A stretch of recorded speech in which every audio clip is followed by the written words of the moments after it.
Hello guys, welcome back to my channel drama series. आज मैं फिर से एक नए ड्रामा के साथ आप लोगों के सामने पेश हुई हूँ। आज मैं जिस ड्रामा की एक्सप्लेनेशन करने जा रही हूँ उस ड्रामा का नाम है इजी फॉर्चुनेट लाइफ। ये एक रोमांस कॉमेडी ड्रामा है। अगर इस ड्रामा की रेटिंग की बात करें तो 7.3 आउट ऑफ 10 है और टोटल एपिसोड 17 है। अगर आप रोमांस के दीवाने हैं तो आपको इस ड्रामा में भरपूर रोमांस देखने को मिलेगा। इस ड्रामा की स्टोरी दो ऐसे लोगों पर बेस्ड है जो एक दूसरे से बिल्कुल अपोजिट है।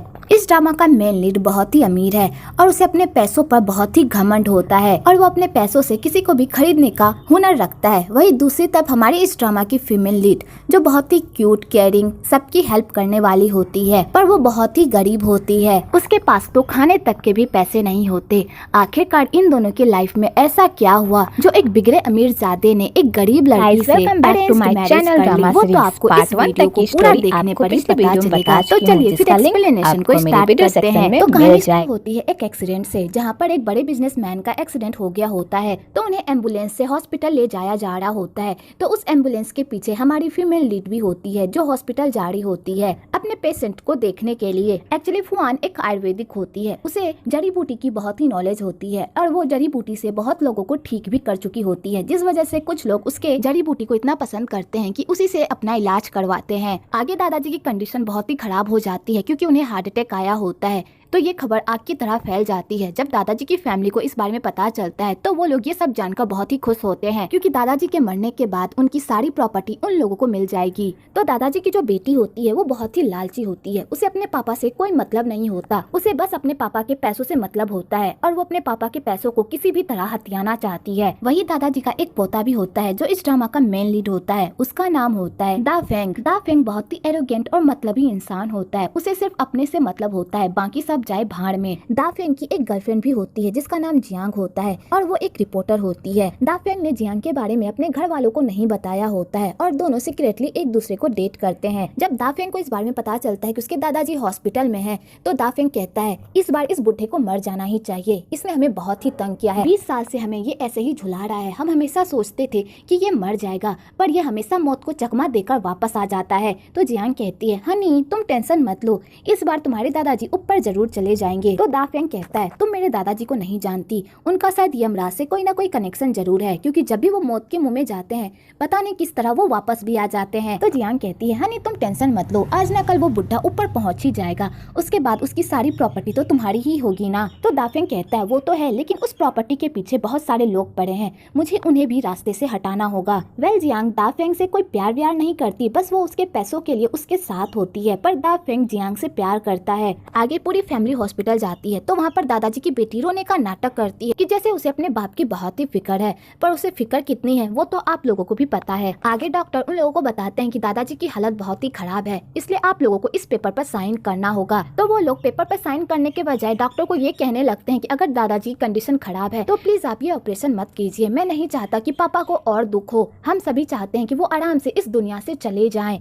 तो हॉस्पिटल के सारे लोग उन लोगों की ऐसी बकवास सुनकर तो पूरी तरह शॉक्ड हो जाते हैं और वो लोग सोचते हैं कि ये कैसी फैमिली है जो अपने ही फैमिली मेंबर के बारे में ऐसी बातें कह रही है। और फुयान भी ये सब सुनकर तो पूरी तरह शॉक्ड हो जाती है। आगे वो सारी फैमिली एक दूसरे से इसी बात को लेकर बहस करने लगती है। इधर दादाजी भी बेहोश होते हैं पर वो अपनी फैमिली की सारी बातें सुन रहे होते हैं और दादाजी को बहुत ही बुरा लग रहा होता है। उनकी फैमिली में से कोई भी नहीं चाहता कि वो जिंदा रहे, उनकी किसी को भी कोई परवाह नहीं है। यहाँ पर दादाजी की भी गलती थी, उन्होंने अपनी फैमिली को फैमिली की तरह ट्रीट नहीं किया। जब उनकी फैमिली को उनके प्यार और सपोर्ट की जरूरत थी तब दादाजी ने उन्हें सपोर्ट नहीं किया, तो फिर अब वो अपनी फैमिली से उम्मीद कैसे रख सके कि वो भी उन्हें सपोर्ट करे और उन्हें प्यार दे। तो फुयान चोरी छुपे ऑपरेशन रूम के अंदर चली जाती है और दादाजी को देखती है और कहती है आपकी फैमिली बहुत ही बुरी है, उन्हें कोई फर्क नहीं पड़ता कि आप जिए या मरे, लेकिन मुझे आपके लिए बहुत बुरा लग रहा है और मैं आपको इस तरह मरते हुए नहीं देख सकती। और फुयान दादाजी के मुंह में कुछ जड़ी बूटियां डालती है। तो दादाजी जैसे ही फुयान को देखते हैं तो उन्हें पास्ट की कुछ बातें याद आने लगती है। पास्ट में भी किसी लड़की ने इसी तरह उसकी जान बचाई थी,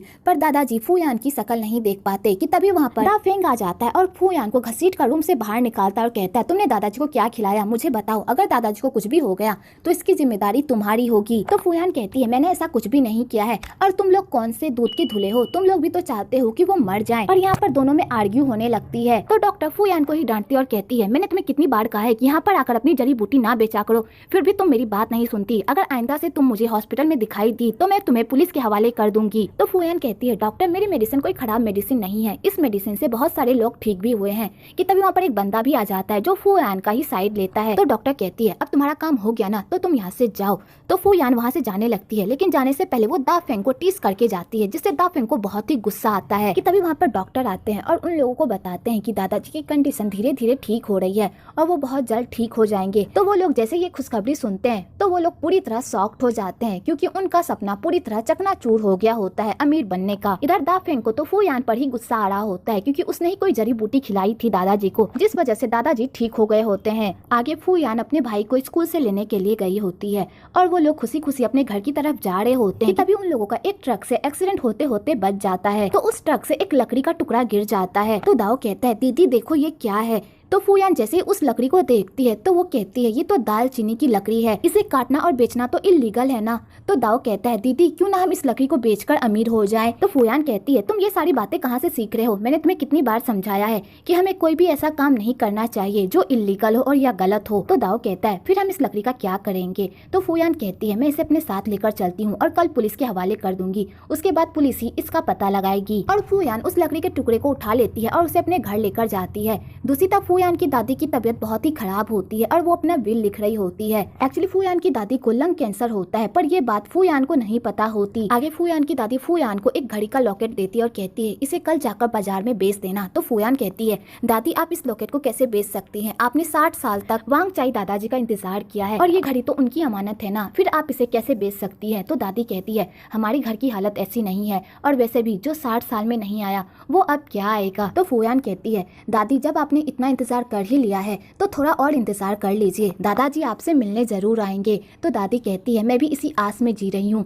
कि कब वो आए। और दादी अपनी पास्ट की बातों को याद करके इमोशनल हो जाती है। वेल दादी जिस वांग चाई का इंतजार कर रही है वो बंदा कोई और नहीं बल्कि फेंग का दादा है। वेल दादा और दादी की क्या लव स्टोरी है वो तो आपको आने वाले एपिसोड में ही पता चलेगा। आगे वो तीनों फैमिली मिलकर खाना खाते हैं और साथ में खूब मस्ती करते हैं। दूसरी तरफ दा फेंग अपनी गर्लफ्रेंड को बताता है कि दादाजी को होश आ चुका है और वो इतनी आसानी से अपनी प्रॉपर्टी हम लोगों के नाम नहीं करेंगे। तो जियांग कहती है 2 हफ्ते बाद तुम्हारे दादाजी का बर्थडे आने वाला है, तो तुम क्यों ना दादाजी के जन्मदिन पर उन्हें कुछ ऐसा गिफ्ट करो जिससे दादाजी का दिल तुम्हारी तरफ पिघल जाए और वो अपनी सारी प्रॉपर्टी तुम्हें दे दे। तो दा फेंग कहता है वो बुढ़ा इतनी आसानी से पिघलने वाला नहीं है। तो जियांग कहती है तुम्हारे दादाजी को जड़ी बूटियाँ बहुत ही पसंद है और वो बहुत समय से दालचीनी वाली लकड़ियाँ भी ढूंढ रहे हैं, तो क्यों ना तुम उनके जन्मदिन पर उन्हें दालचीनी वाली लकड़ियाँ गिफ्ट कर दो। तो दा फेंग कहता है लेकिन ये जड़ी बूटी मिलेगी कहाँ पर। तो जियांग कहती है तुम्हें माउंटेन में आराम से मिल जाएगा, तुम वहाँ पर पता लगाओ और मैं भी पता लगाने की कोशिश करती हूँ। तो दा फेंग जियांग को ही देखता रह जाता है और कहता है तुम कितनी अच्छी, तुम्हारे पास मेरे सारे प्रॉब्लम का सोल्यूशन होता है, अगर तुम मेरी लाइफ में नहीं होती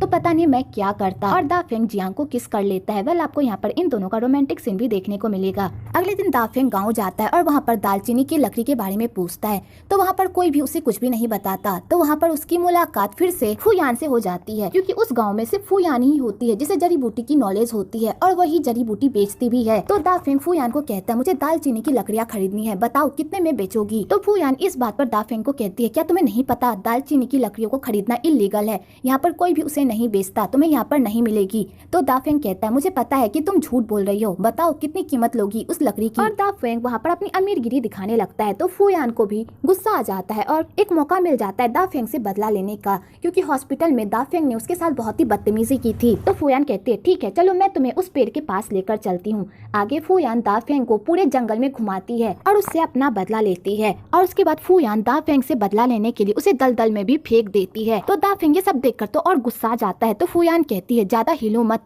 जितना तुम हिलोगे उतना तुम इस दलदल में फंसते जाओगे, तुमने हॉस्पिटल में मेरे साथ बहुत ही बदतमीजी की थी ना, और तुमने अपने दादाजी को भी अच्छे से ट्रीट नहीं किया और ऊपर से तुम इलीगल काम भी कर रहे हो, तो तुम्हें सजा तो मिलनी ही चाहिए और ये सजा तुम्हारे लिए बेस्ट है। और फू यान ये सारा कारनामा करके बहुत ही खुश हो रही होती है कि तभी उधर से एक सांप उसके पैर के पास आ जाता है और जब फू यान उस सांप को देखती है तो वो डर के मारे खुद ब खुद दलदल में गिर जाती है। तो दा फेंग फू यान का भी मजाक उड़ाने लगता है और कहता है जैसी करनी वैसी भरनी। आगे वो दोनों ही दलदल में फंस जाते हैं पर लड़ाई करने से बाज नहीं आते और दलदल के बीच में भी वो दोनों एक दूसरे से सिर्फ लड़ाइयाँ ही करते हैं, जिस चक्कर में वो लोग दलदल के और नीचे चले जाते हैं। आगे फू यान दा फेंग को अपनी बातों से खूब पकाती है। तो दा फेंग उसे चुप रहने को कहता है पर फू यान चुप ही नहीं रहती। तो दा फेंग उसे जबरदस्ती किस कर लेता है और उसका मुंह बंद कर देता है। तब दादाजी की तबीयत में भी धीरे धीरे सुधार आने लगता है। तो दादाजी कहते हैं कल उस लड़की को अपने सामने देखकर मुझे अपने पहले प्यार की याद आ गई। बहुत साल पहले जब मैं घायल हुआ था तो उसने ही मेरी जान बचाई थी, लेकिन मैंने उस लड़की के साथ बहुत बुरा किया जिसकी सजा अब मुझे मिल रही है। तो लॉयर ली कहते हैं सर आपके कहने का क्या मतलब है? तो दादाजी कहते हैं बहुत साल पहले जब मेरा बिजनेस अच्छा नहीं चल रहा था और वो डूबने के कगार पर था, तभी मैं इसी गाँव में आया था ताकि मुझे कोई ऐसी दवाई मिल जाए जिससे मेरी कंपनी फिर से नंबर 1 बन जाए। लेकिन एक्सीडेंटली वहाँ पर मेरे साथ एक हादसा हो गया जिस वजह से मैं बहुत ही जख्मी हो गया था। लेकिन तभी वहाँ पर एक गाँव की लड़की स्वान आई थी और उसने अपनी जड़ी बूटी से मेरी जान बचाई थी और उसकी जड़ी बूटी इतनी असरदार थी कि मेरी तबीयत बहुत जल्द ठीक हो गई। आगे जब मैंने उस लड़की के बारे में छानबीन की तो मुझे पता चला कि वो एक आयुर्वेदिक है और उस लड़की के पास ऐसी ऐसी दवाइयों का फॉर्मूला है जिसके बारे में किसी ने सोचा भी नहीं होगा और उसकी दवाइयाँ बहुत ही असरदार भी है। तो मैंने उस लड़की को अपने प्यार के जाल में फंसाया ताकि मैं उसकी दवाई की रेसिपी चोरी कर सकूं और वो बेचारी लड़की मेरे प्यार के जाल में फंस भी गई और वो मुझसे बहुत प्यार करती थी, लेकिन मैं बस उसका इस्तेमाल कर रहा था। आगे जब मुझे उस दवाई की रेसिपी मिल गई तो मैंने वहाँ से भागने की कोशिश की, लेकिन तभी वो लड़की मेरे सामने आ गई। तो मुझे उस लड़की से झूठा वादा करना पड़ा कि मैं बहुत जल्द उससे मिलने आऊंगा, अभी मुझे शहर जाना होगा। तो वो लड़की मुझसे इतना प्यार करती थी कि उसने मेरी बातों पर भरोसा कर लिया। उसे लगा था कि मैं उससे प्यार करता हूँ, लेकिन उसे क्या पता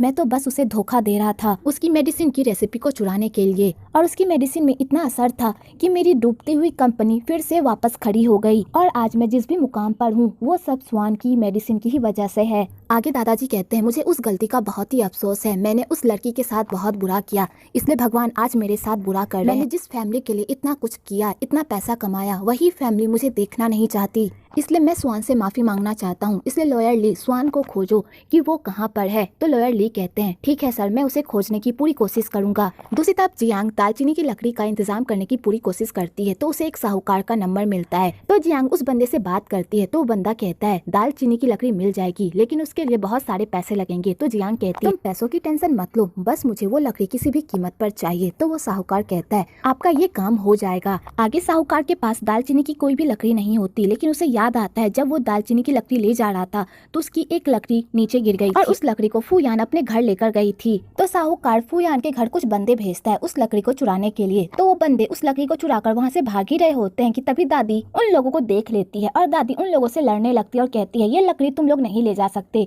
इस लकड़ी की तस्करी करना इलीगल है, मैं तुम लोगों को ये काम करने नहीं दूंगी। और दादी उन गुंडों से भिड़ जाती है तो वो गुंडे दादी को गिराकर वहाँ से भाग जाते हैं, जिस चक्कर में उस घर में आग लग जाती है। तो दादी किसी तरह अपने पोते को उस आग से बाहर निकालती है कि तभी दादी को याद आता है कि उसका लॉकेट तो घर के अंदर ही छूट गया है। तो दादी उस लॉकेट को लेने के लिए घर के अंदर जाती है पर वहीं पर उनकी मौत हो जाती है। दादी ने जिस लॉकेट के लिए अपनी जान गंवाई और जिस बंदे से दादी बेहद प्यार करती थी वो बंदा तो बस उसे धोखा ही दे रहा था, उसने कभी भी दादी से सच्चा प्यार नहीं किया। पर दादी ने उस बंदे के लिए अपनी पूरी लाइफ निछावर कर दी। दूसरी तरफ दाफेंग और फूयान उस दलदल में और नीचे धंसते ही जा रहे होते हैं कि तभी उधर से कैप्टन आता है और उन दोनों की जान बचा लेता है। आगे कैप्टन फूयान को बताता है कि उसके घर में आग लग गई है। तो फूयान जैसे ये सुनती है उसे तो बहुत बड़ा सदमा ही लग जाता है और वो दौड़ते हुए अपने घर की तरफ जाने लगती है। तो दाफेंग भी उसके साथ जाता है। आगे फूयान जब अपने घर की ऐसी हालत देखती है तो वो पूरी तरह शॉक्ड हो जाती है और अपनी दादी को बचाने के लिए आग में कूदने जाने लगती है। तो वहाँ के सारे लोग उसे रोकने की कोशिश करते हैं पर फूयान को कोई भी नहीं रोक पाता कि तभी वहाँ पर दाफेंग आ जाता है और फूयान को रोक लेता है और कहता है जिसे जाना था वो जा चुका है, अब उसके लिए आंसू बहाने का कोई फायदा नहीं है। तो फूयान को इस बात पर बहुत ही गुस्सा आता है और वो दाफेंग को खींचकर एक थप्पड़ मारती है और कहती है अगर तुम्हारे लिए तुम्हारे परिवार का कोई मतलब नहीं है तो इसका मतलब ये नहीं है कि मुझे भी अपनी फैमिली से कोई मतलब नहीं है। मैं अपनी फैमिली से बहुत प्यार करती हूँ और मैं अपनी दादी से भी बहुत प्यार करती हूँ, मैं तुम्हारी तरह नहीं हूँ जिसे अपने दादा से कोई मतलब नहीं है। तो दाफेंग ये सब सुनकर इमोशनल हो जाता है कि तभी एक पास्ट की स्टोरी दिखाई जाती है जिसमें हमें ये बताया जाता है कि दाफेंग दादाजी से इतनी नफरत क्यों करता है। बचपन में दाफेंग का किडनैप हो गया था और जिसने दाफेंग को किडनैप किया था उसने दादाजी को कॉल किया था और उनसे फिरौती के पैसे भी मांगे थे, पर दादाजी ने फिरौती के पैसे देने से मना कर दिया। उल्टा उन लोगों को ये कहा वैसे भी मुझे अपने बेवकूफ पोते की कोई जरूरत नहीं है, ना ही उसमें अकल है और ना ही कोई स्टैंडर्ड, वो हमेशा मेरी बातों को काटता रहता है, इसलिए मुझे उसकी कोई परवाह नहीं है, तुम्हें उसके साथ जो करना है करो, लेकिन मेरी तरफ से तुम्हें एक भूटी कोड़ी भी नहीं मिलेगी। और दादाजी ये कहकर कॉल कट कर देते हैं और दाफेंग ये सब सुन लेता है और इसी दिन से दाफेंग अपने दादाजी से नफरत करने लगता है क्योंकि उसने कभी भी नहीं सोचा था कि उसके दादाजी उसके साथ इस तरह का व्यवहार करेंगे। आगे दाफेंग फूयान को संभालने की कोशिश करता है कि तभी उसे जियांग का कॉल आता है और जियांग बताती है कि दालचीनी की लकड़ी का इंतजाम हो गया है, मैं तुम्हें एक पता बताती हूँ, वहाँ से तुम जाकर उसे कलेक्ट कर लो। तो दाफेंग कहता है ठीक है। दाफेंग को फूयान के लिए बहुत बुरा भी तो लगता है, लेकिन उसके लिए उसका पैसा ज्यादा मायने रखता है। आगे दाफेंग साहूकार को ढेर सारे पैसे देकर उससे वो लकड़ी खरीद लेता है। वेल दाफेंग को यहाँ पर ये बात पता चल गई होती है कि साहूकार ने ही फूयान के घर में आग लगाई थी। तो दाफेंग को ये बात सुनकर बहुत ही गुस्सा आता है और वो खींचकर उसे एक मुक्का मारता है और कहता है अगर आइंदा से तुमने ऐसी कोई भी हरकत की तो मैं तुम्हें नहीं छोड़ूंगा। तो वो साहूकार डरकर वहाँ से भाग जाता है। वेल दाफेंग को यहाँ पर पता होता है कि वो गलत कर रहा है, लेकिन वो अपने दादा की कंपनी को पाने के लिए किसी भी हद से गुजरने के लिए तैयार होता है। आगे फूयान अपनी दादी का अंतिम संस्कार करती है। तो फूयान को अपनी दादी के लिए बहुत बुरा लगता है, क्योंकि उसकी दादी की हमेशा से एक ही विश थी कि वो वांग चाई दादाजी से मिले, और उसकी दादी ने पूरी जिंदगी वांग चाई दादाजी का ही इंतजार किया था। तो फूयान अपनी दादी से प्रॉमिस करती है कि चाहे कुछ भी हो जाए वो वांग चाई दादाजी को कहीं से भी ढूंढ कर लाएगी और उनसे मिलवा कर रहेगी, और फूयान इस मिशन में लग जाती है। दूसरी तरफ लॉयर ली को स्वान का पता मिल जाता है, तो वो दादाजी को अपने साथ लेकर जाने लगता है। तो दादाजी कहते हैं स्वान के बारे में तुम्हें क्या क्या पता चला? तो लॉयर ली हमें स्वान को ढूंढने में बहुत ही मुश्किल हुई। आपने जिस जगह के बारे में बताया था स्वान उसी जगह पर रहती थी, लेकिन भूकंप आने की वजह से वो उस जगह से कहीं और शिफ्ट हो गई, और स्वान ने 35 साल तक शादी नहीं की थी। उसने आपका इंतजार किया, लेकिन बाद में उसे अपने पापा की वजह से एक बुढ़े से शादी करनी पड़ी, लेकिन उनकी किस्मत खराब थी कि उनकी भी मौत हो गई। लेकिन उसका पति मरने से पहले उस पर बहुत सारा कर्जा छोड़ गया, जिस वजह से स्वान को बहुत मेहनत करनी पड़ी उस कर्जे को चुकाने के लिए। स्वान की लाइफ बहुत ही मुश्किल भरी थी, जितना आप सोच भी नहीं सकते उतना स्वान ने दुख झेला है। तो दादाजी को अपने पहले प्यार के बारे में ये सब सुनकर बहुत ही बुरा लगता है, और उन्हें बहुत ही गिल्ट भी होता है कि उसकी वजह से एक प्यारी सी लड़की की लाइफ बर्बाद हो गई और उसे कितना कुछ झेलना भी पड़ा। आगे दादाजी फूयान के घर पहुँचते हैं, तो वहाँ पर जाकर उन्हें पता चलता है कि स्वान अब इस दुनिया में नहीं रही। तो दादाजी ये सुनकर तो पूरी तरह टूट जाते हैं कि तभी वहाँ पर चीफ आ जाते हैं। तो लॉयर ली चीफ से उस घर के बारे में पूछते हैं। तो चीफ बताते हैं कि इस घर में जो परिवार रहता था वो बहुत ही गरीब था, उनके पास तो खाने के लिए भी पैसे नहीं थे, और उनका घर भी टूटा फूटा था, लेकिन वो हमेशा खुश रहते थे। और स्वान बहुत ही अच्छी औरत थी, वो हमेशा सबकी हेल्प करती थी। स्वान का एक बेटा भी था जो नौकरी करने के लिए परदेश गया, लेकिन वहाँ से वो कभी भी वापस नहीं लौट पाया। तो स्वान की बहू ने अपने बच्चों की जिम्मेदारी स्वान पर छोड़कर अपने पति को ढूंढने के लिए परदेश गई, लेकिन उसके साथ भी एक हादसा हो गया और उसकी एक्सीडेंट में मौत हो गई। तो स्वान ने अकेले ही अपने पोते पोतियों को पाला और उन्हें बहुत ही अच्छी शिक्षा दी। स्वान ने तो अपनी पोती को बिल्कुल अपनी तरह बना लिया है, वो भी जड़ी बूटियों में बिल्कुल माहिर है। तो दादाजी को ये सब सुनकर बहुत ही बुरा लगता है, और वो कहते हैं ये सब मेरे ही कर्मों का फल है, मैंने स्वान के साथ बहुत बुरा किया, इसलिए मेरी फैमिली भी मेरे साथ बुरा कर रही है। पर स्वान को देखो, उसने अपने परिवार को कितनी अच्छी तरह से संभाला और उन्हें कितने अच्छे संस्कार दिए। तो लॉयर ली चीफ से पूछते हैं कि अब वो दोनों कहाँ पर हैं? तो चीफ बताते हैं कि वो लोग वांग चाई दादाजी को ढूंढने के लिए शहर गए हैं। तो दादाजी ये सब सुनकर पूरी तरह शॉक्ड हो जाते हैं कि वो लोग उसे ही ढूंढने के लिए शहर गए हैं। दूसरी तरफ दादाजी की पूरी फैमिली दादाजी के जन्मदिन को स्पेशल बनाने की पूरी प्लानिंग कर रहे होते हैं, और वो लोग ये सब इसलिए कर रहे होते हैं ताकि वो लोग दादाजी के दिल में जगह बना पाए और दादाजी अपनी सारी जायदाद उन लोगों को दे दे। आगे दादाजी घर आते हैं तो सारे लोग नए नए गिफ्ट देकर दादाजी को खुश करने की कोशिश करते हैं, और दाफेंग दादाजी को दालचीनी की लकड़ी भी गिफ्ट करता है। पर दादाजी को उस लकड़ी को देखकर ज्यादा खुशी नहीं होती, उल्टा वो फेंग को डांटते भी हैं कि वो इल्लीगल काम कैसे कर सकता है। तो बेचारे दाफेंग का तो मुंह कुत्ते जैसा हो जाता है। आगे दादाजी सबको बताते हैं तुम लोग मेरी जायदाद चाहते हो ना, तो तुम लोगों को मेरी जायदाद पाने के लिए कुछ करना पड़ेगा। तो वो लोग कहते हैं क्या? तो दादाजी कहते हैं जो मेरे पहले प्यार की पोती को ढूंढकर मेरे सामने लाएगा और उससे शादी करेगा, उसी को मैं अपनी पूरी प्रॉपर्टी दूंगा। तो सारे लोग ये सुनकर तो पूरी तरह शॉक्ड हो जाते हैं, और दादाजी ये फरमान सुनाकर वहाँ से चले जाते कहते हैं जो मेरे पहले प्यार की पोती को ढूंढकर मेरे सामने लाएगा और उससे शादी करेगा, उसी को मैं अपनी पूरी प्रॉपर्टी दूंगा। तो सारे लोग ये सुनकर तो पूरी तरह शॉक्ड हो जाते हैं, और दादाजी ये फरमान सुनाकर वहाँ से चले जाते हैं। तो सारे लोग पूछने लगते हैं कि हम उस लड़की को कैसे ढूंढेंगे, हमें तो उस लड़की के बारे में कुछ भी नहीं पता। तो लॉयर ली उन लोगों को उस लड़की के बारे में कुछ इन्फॉर्मेशन देते हैं, तो वो लोग अपने मिशन में लग जाते हैं और उस लड़की को हर जगह ढूंढने लगते हैं। आगे वो लोग चीफ के पास जाते हैं फूयान के बारे में पता लगाने के लिए। तो वो चीफ पहले तो उन लोगों को कुछ भी नहीं बताता, लेकिन वो लोग दाफेंग के डर से उन लोगों को सारी बात बता देता है कि वो लोग वहाँ से जा चुके हैं। तो दाफेंग कहता है क्या तुम लोगों के पास कोई फोटो है? तो पांग दाई फूयान की जान बचाने के लिए अपनी बहन की फोटो उन्हें दे देता है और कहता है यही फूयान है। तो वो लोग फूयान की तस्वीर को देखकर तो पूरी तरह शॉक्ड हो जाते हैं, क्योंकि वो लड़की बहुत ही बदसूरत होती है। पर उन लोगों को इससे भी कोई फर्क नहीं पड़ता, क्योंकि उन लोगों के लिए पैसा ज्यादा इम्पोर्टेंट होता है। दूसरी तरफ फूयान दादाजी को ढूंढने की हर मुमकिन कोशिश करती है और हर जगह पोस्टर लगाती फिरती है ताकि कोई उसे दादाजी की कोई भी इंफॉर्मेशन दे दे। आगे दाफिंग एक बंदा हायर करता है और उसे फूयान की सुपारी देता है और कहता है इस लड़की को हमेशा हमेशा के लिए इस दुनिया से गायब कर दो, इसके बदले मैं तुम्हें 20 मिलियन दूंगा। तो वो बंदा इतनी बड़ी रकम सुनकर तो खुश हो जाता है और कहता है मैं आपका ये काम कर दूंगा। दूसरी तरफ हमारी सेकंड मेन लीड की एंट्री होती है जिसका नाम हान डोंग होता है। हान डोंग एक गैंगस्टर होता है, उसका काम होता है लोगों को पैसे उधार देना और उनसे अपना लिया हुआ पैसा सूद समेत वापस लेना।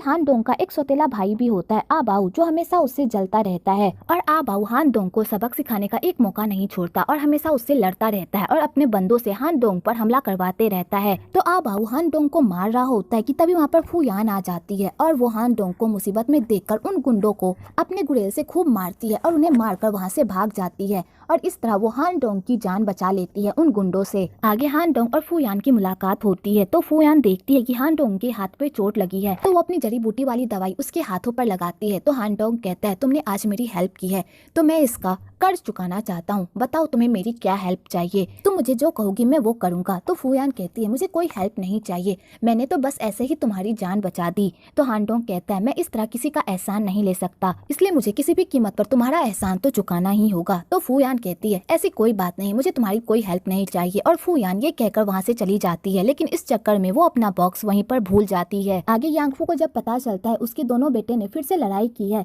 तो यांगफू अपने दोनों बेटों को डांटता है और कहता है कब तक तुम दोनों बच्चों वाली हरकत करते रहोगे, अगर तुम दोनों इसी तरह हरकत करते रहोगे तो क्या तुम दोनों इस कंपनी को संभाल पाओगे। तो अबू कहता है मैं इसके साथ इस कंपनी को क्यों संभालूंगा, ये कंपनी मेरी है। क्या आपने कभी ये सुना है कि एक मयान में दो तलवारें रहती है, मैं आपका बेटा हूँ तो आपकी कंपनी पर सिर्फ मेरा हक होगा ना कि इसका। तो यांगफू ये सब सुनकर तो पूरी तरह हैरान होता है और वो कहता है ठीक है, अगर तुम्हें कंपनी चाहिए ना तो तुम दोनों को एक काम करना होगा, मैं तुम दोनों को एक मिशन देता हूँ, इस लड़की को ढूंढो और इसे इस दुनिया से हमेशा के लिए गायब कर दो। जिसने भी ये काम सबसे पहले किया उसे मैं अपनी कंपनी का वारिस बना दूंगा और अपनी सारी प्रॉपर्टी उसे दे दूंगा। तो आबाऊ ये सुनकर खुश हो जाता है और अपने पापा को कहता है ये काम तो मैं ही करूंगा और आबाऊ ये कहकर वहाँ से चला जाता है। आगे यांगफू हानडोंग को कहता है मुझे पता है इस काम में तुम ही सफल आओगे क्योंकि मुझे तुम पर पूरा भरोसा है और मेरी कंपनी को तुम्हारे अलावा कोई भी नहीं चला सकता क्योंकि तुम्हारे अंदर वो काबिलियत है जो मेरे बिजनेस को ऊंचाइयों तक पहुंचा सकता है, इसलिए तुम्हें किसी भी कीमत पर मेरे उम्मीद पर खड़ा उतरना ही होगा। और यांगफू ये कहकर वहाँ से चला जाता है। दूसरी तरफ फूयान के भाई की तबीयत खराब हो जाती है तो फूयान अपने भाई की ऐसी हालत देखकर परेशान हो जाती है क्योंकि उसके पास इतने पैसे नहीं होते कि वो मेडिसिन खरीद सके और जिस बॉक्स में पैसे थे वो बॉक्स तो हानडोंग के पास होता है कि तभी वहाँ पर बारिश भी होने लगती है जिस वजह से उसे और प्रॉब्लम का सामना करना पड़ता है। दूसरी तरफ हानडोंग जब फूयान का बॉक्स देखता है और उसे पढ़ता है तो वो बहुत ही इमोशनल हो जाता है और वो डिसाइड करता है कि वो फूयान को उसका बॉक्स वापस लौटा देगा। अगली सुबह दाव की हालत बहुत ही खराब हो जाती है और फूयान को अपने भाई की ऐसी हालत देखी नहीं जाती तो वो शॉप पर जाती है मेडिसिन खरीदने के लिए, पर वहाँ की ऑनर उसे मेडिसिन नहीं देती क्योंकि उसके पास पैसे नहीं होते। तो फूयान को समझ में नहीं आता कि अब वो अपने भाई की जान कैसे बचाए कि तभी उसकी नजर दा फेंग पर पड़ती है और उसे पता चलता है कि दा फेंग एक मेडिसिन कंपनी का मालिक है। तो फूयान दा फेंग के पास जाती है हेल्प मांगने के लिए। पहले तो दा फेंग फूयान से मिलने के लिए मना कर देता है पर दा फेंग फूयान की बकबक सुन नहीं पाता और वो उससे मिलने के लिए नीचे आ जाता है और उससे पूछता है कि तुम यहाँ पर क्या कर रही हो। तो फूयान कहती है मैं तुम्हें तुम्हारा घड़ी वापस लौटाने के लिए आई हूँ और मुझे तुम्हारी हेल्प भी चाहिए, क्या तुम मुझे कुछ मेडिसिन दे सकते हो। तो दाफिंग कहता है अब मुझे इस घड़ी की कोई जरूरत नहीं है क्योंकि मैंने दूसरा खरीद लिया है और वैसे भी मैं कोई भी दी चीज दोबारा वापस नहीं लेता, इसलिए जाओ इसके साथ जो करना है तुम कर सकती हो। तो फूयान कहती है मैं इस तरह किसी की चीजें नहीं ले सकती, इसके बदले प्लीज मेरी थोड़ी सी हेल्प कर दो। तो दाफिंग कहता है तुम्हें क्या लगता है कि मैं तुम्हारी हेल्प करूंगा, अगर मैंने तुम्हारी एक बार हेल्प कर दी ना तो तुम मेरे सर चढ़ जाओगी और हमेशा मुझसे हेल्प मांगने के लिए आती रहोगी, इसलिए मैं तुम्हारी हेल्प नहीं करूंगा। कि तभी उधर से वो टैक्सी ड्राइवर आता है और उन दोनों की वीडियो बना लेता है और फूयान को कहता है बहन तुम टेंशन मत लो, मैंने तुम दोनों की वीडियो बना ली है, अब मैं इसकी वीडियो वायरल कर दूंगा और सबको बता दूंगा कि इतनी बड़ी कंपनी का मालिक एक नंबर का घटिया इंसान है और उसके दिल में जरा सी भी रहम नहीं है। तो दा फेंग अपनी रेपुटेशन बचाने के लिए उस टैक्सी ड्राइवर के सामने नाटक करने लगता है और कहता है मैं इसकी हेल्प क्यों नहीं करूंगा, ये तो मेरी दोस्त है, मैं इसकी हेल्प जरूर करूंगा। और दा फेंग फूयान को लेकर वहाँ से चला जाता है। आगे फूयान दा फेंग को अपने भाई के पास लेकर जाती है तो दा फेंग फूयान की हेल्प करता है और उसे एक अपार्टमेंट में लेकर जाता है। तो फूयान कहती है थैंक यू सो मच, तुमने हमारी इतनी हेल्प की। तो दा फेंग कहता है इतनी भी खुश मत हो, जैसे ही तुम्हारे भाई की तबीयत ठीक हो जाएगी वैसे ही इस घर से दफा हो जाना और गाँव वाली, और हाँ इसके बाद मुझे परेशान करने के बारे में जरा सा भी सोचा तो मैं तुम्हें नहीं छोड़ूंगा, समझी। तो फूयान कहती है ठीक है। कि तभी फूयान को हानडोंग का कॉल आता है और वो उसे बताता है कि उसका बॉक्स उसके पास है। तो फूयान जैसे ये सुनती है तो वो खुश हो जाती है और कहती है ठीक है मैं वहाँ पर आ रही हूँ, तुम मेरा इंतजार करो। और फू यान अपने भाई की जिम्मेदारी दा फेंग पर छोड़कर वहाँ से चली जाती है। तो दा फेंग चिल्लाते रह जाता है और कहता है गाँव वाली मैं तुम्हारे भाई की रखवाली क्यों करूँ, पर फू यान उसकी बातें ही नहीं सुनती। आगे फू यान हान डोंग से मिलती है और उससे अपना बॉक्स लेकर वहाँ से जाने लगती है, पर हान डोंग उसे जाने नहीं देता। तो फू यान कहती है आखिरकार तुम मुझसे क्या चाहते हो। तो हान डोंग कहता है तुमने मेरी हेल्प की है और तुम्हारा मुझ पर एहसान है, तो मुझे तुम्हारा एहसान चुकाना होगा। इसलिए बताओ कि मैं तुम्हारे लिए क्या कर सकता हूँ। अगर तुम्हारी लाइफ में कोई प्रॉब्लम चल रही है तो मुझे बताओ, मैं उसे तुरंत सॉल्व कर दूंगा। तो फू यान कहती है अगर तुम ये बात सुबह तक मुझसे पूछते तो मैं तुमसे जरूर हेल्प मांग लेती, लेकिन अब वो प्रॉब्लम सॉल्व हो गई है और अब मेरे पास कुछ भी ऐसा नहीं है जिसमें मुझे तुम्हारी हेल्प चाहिए। तो हान डोंग कहता है अपने दिमाग पर जोर डालो, शायद कुछ ऐसा हो जिसमें तुम्हें मेरी हेल्प चाहिए। तो फू यान कहती है ऐसा कुछ भी नहीं है, वैसे मुझे तुम यहाँ से जाने दो, मेरा भाई बहुत बीमार है और दा फेंग ज्यादा देर तक वहाँ पर नहीं। तो हान डोंग कहता है ये दा फेंग कौन है, क्या तुम उससे प्यार करती हो। तो फू यान कहती है ऐसी कोई बात नहीं है, मैं उससे प्यार नहीं करती। तो हान डोंग कहता है अगर तुम उससे प्यार नहीं करती फिर वो तुम्हारी इतनी हेल्प क्यों कर रहा है, तुम दोनों के बीच क्या चल रहा है मुझे बताओ। तो फू यान कहती है ज्यादा कुछ तो नहीं चल रहा, हम लोग एक्सीडेंटली एक दूसरे से मिले, फिर हमने एक दूसरे को किस किया, फिर हमने एक दूसरे का हाथ भी पकड़ा और उसने मेरी हेल्प भी की, बस इतना ही कुछ। तो हान डोंग को लगता है कि फू यान दा फेंग से बहुत प्यार करती है, पर दा फेंग फू यान से प्यार नहीं करता। तो हान डोंग कहता है तुमने मेरी हेल्प की थी ना,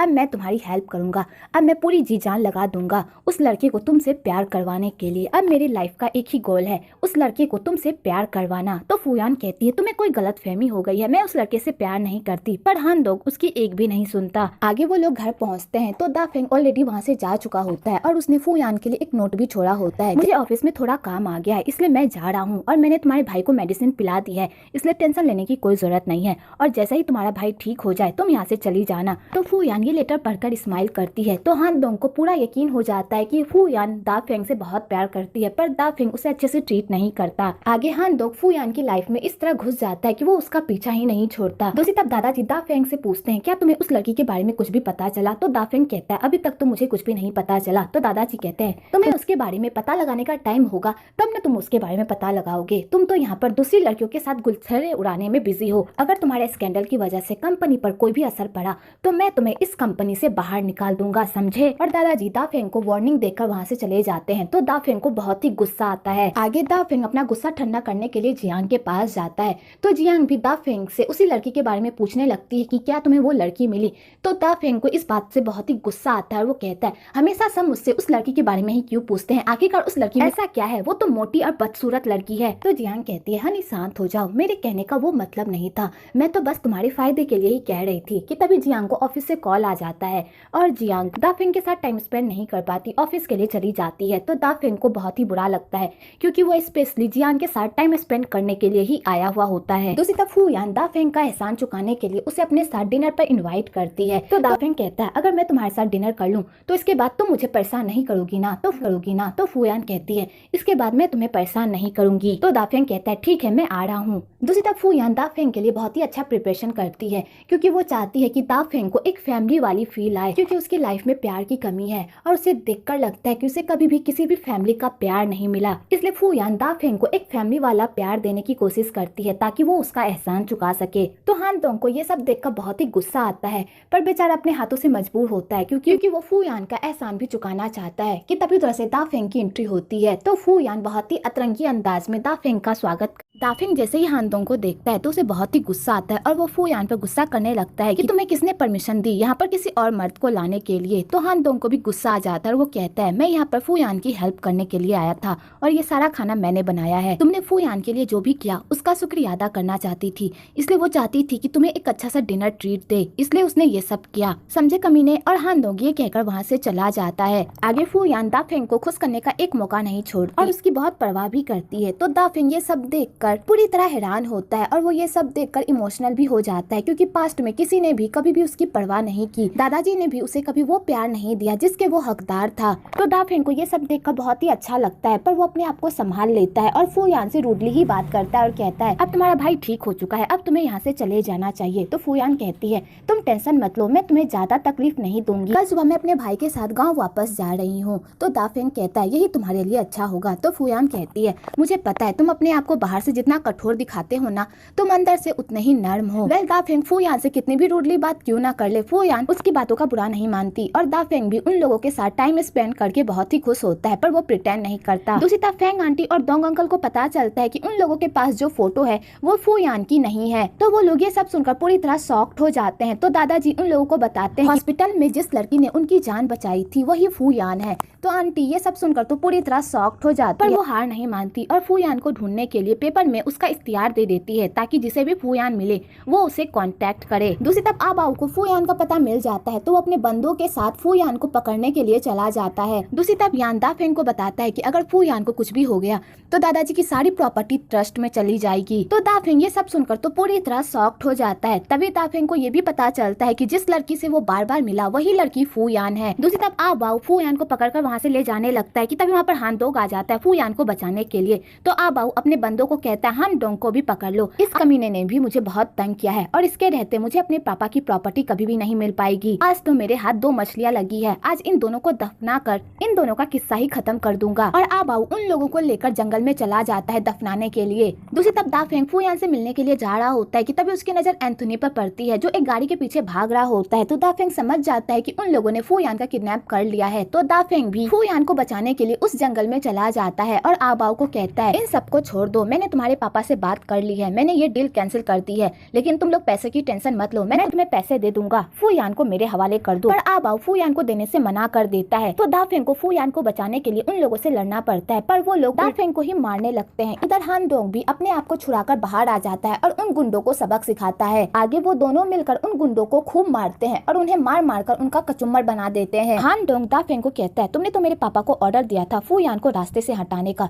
फिर तुम फूयान को बचाने का नाटक क्यों कर रहे हो, आखिरकार तुम्हारे दिमाग में क्या चल रहा है। तो दाफेंग कहता है ऐसी कोई बात नहीं है, मैं बस उसे ढूंढना चाहता था। तो हान डोंग कहता है तुम जैसा कमीना इंसान इतनी जल्दी तो बदल नहीं सकता, अगर तुमने फूयान को जरा सी भी चोट पहुंचाने की कोशिश की तो मैं तुम्हें नहीं छोड़ूंगा, इसलिए उसे अच्छे से ट्रीट करना। और हान डोंग ये कहकर वहाँ से चला जाता है। आगे दाफेंग फूयान को बता देता है कि वो जिस वांगचाई दादाजी को ढूंढ रही है वो दादाजी कोई और नहीं बल्कि उसके ही दादाजी हैं। तो फूयान ये सब सुनकर खुश हो जाती है कि फाइनली उसे वांगचाई दादाजी मिल गए। आगे दाफेंग फूयान को घर लेकर जाता है तो दादाजी फूयान को देखकर खुश हो जाते हैं। तो फूयान दादाजी को दादी की आखिरी विल देती है तो दादाजी उसे पढ़कर इमोशनल हो जाते हैं। तो फूयान कहती है मैंने अपनी दादी की आखिरी विश पूरी कर दी आपको ढूंढकर, इसलिए अब मैं जा रही हूँ। तो दादाजी कहते हैं तुम कहाँ जाओगी, अब से तुम इसी घर में रहोगी, अब से तुम्हारी सारी जिम्मेदारी मेरी होगी, इसलिए यहाँ से जाने के बारे में कभी भी मत सोचना। तो फूयान कहती है मैं यहाँ पर कैसे रह सकती हूँ, मैं यहाँ नहीं रह सकती, मैं आप लोगों को ज्यादा तकलीफ नहीं देना चाहती। तो दादाजी कहते हैं अगर तुम मुझे अपना दादा मानती हो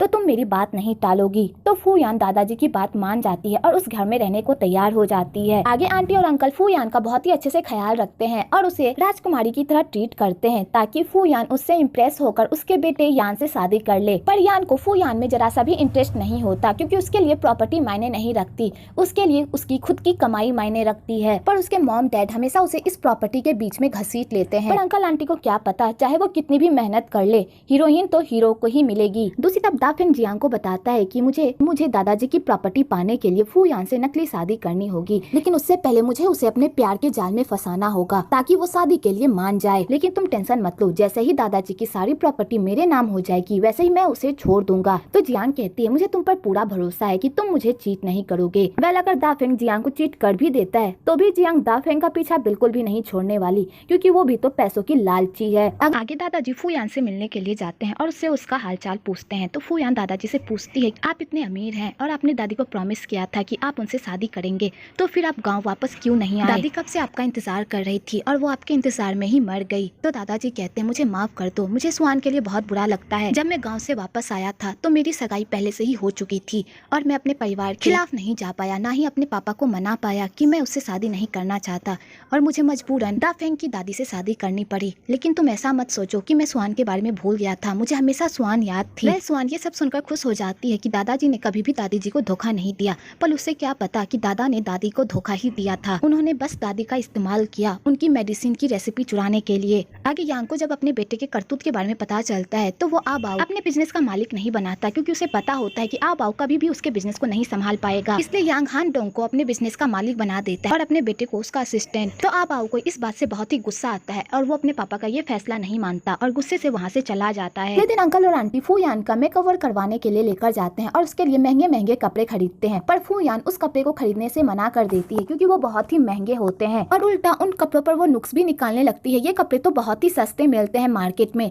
ये मॉल वाले हमें लूट रहे हैं। तो अंकल आंटी फूयान को इम्प्रेस करने के लिए वो सारे कपड़े को मार्केट में लगा देते हैं ताकि फूयान को लगे कि ये मार्केट के कपड़े हैं और बहुत ही सस्ते हैं। तो फूयान जब उस मार्केट में जाती है तो वहाँ के कपड़े को देखकर आंटी को कहती है, देखा आंटी, यहाँ पर भी वही कपड़े मिल रहे हैं और इसकी प्राइस देखो कितनी कम है। इसलिए मैं कहती हूँ हमेशा हमें कपड़े मार्केट में ही खरीदने चाहिए क्योंकि वो कम दाम में देते हैं और अच्छे कपड़े देते हैं। वेल आंटी क्या फूयान को बताती कि ये सारे कपड़े डिजाइनर हैं, पर आंटी उसे इम्प्रेस करने के लिए ये सारे कपड़ों को कम दामों में बेच रही है और अपना ढेर सारा नुकसान करवा रही है। आगे आंटी फूयान का अच्छे से मेकओवर करवाकर दादाजी के सामने लेकर आती है। तो दादाजी फूयान को ऐसे अवतार में देखकर बहुत ही खुश होते हैं और आंटी दादाजी के सामने अपने नंबर बढ़वाने की कोशिश करती है और दा फेंग को नीचा दिखाने की कोशिश करती है, पर दा फेंग आंटी से 2 कदम आगे निकलता है और वो फूयान को इम्प्रेस करने के लिए वो उसे बताता है कि उसने उसके भाई की एडमिशन बड़े स्कूल में करवाने की प्लानिंग की है और ये सारी डिटेल्स है। अगर तुम्हें सारी डिटेल्स पसंद है तो कल हम चलकर तुम्हारे भाई का एडमिशन करवा देते हैं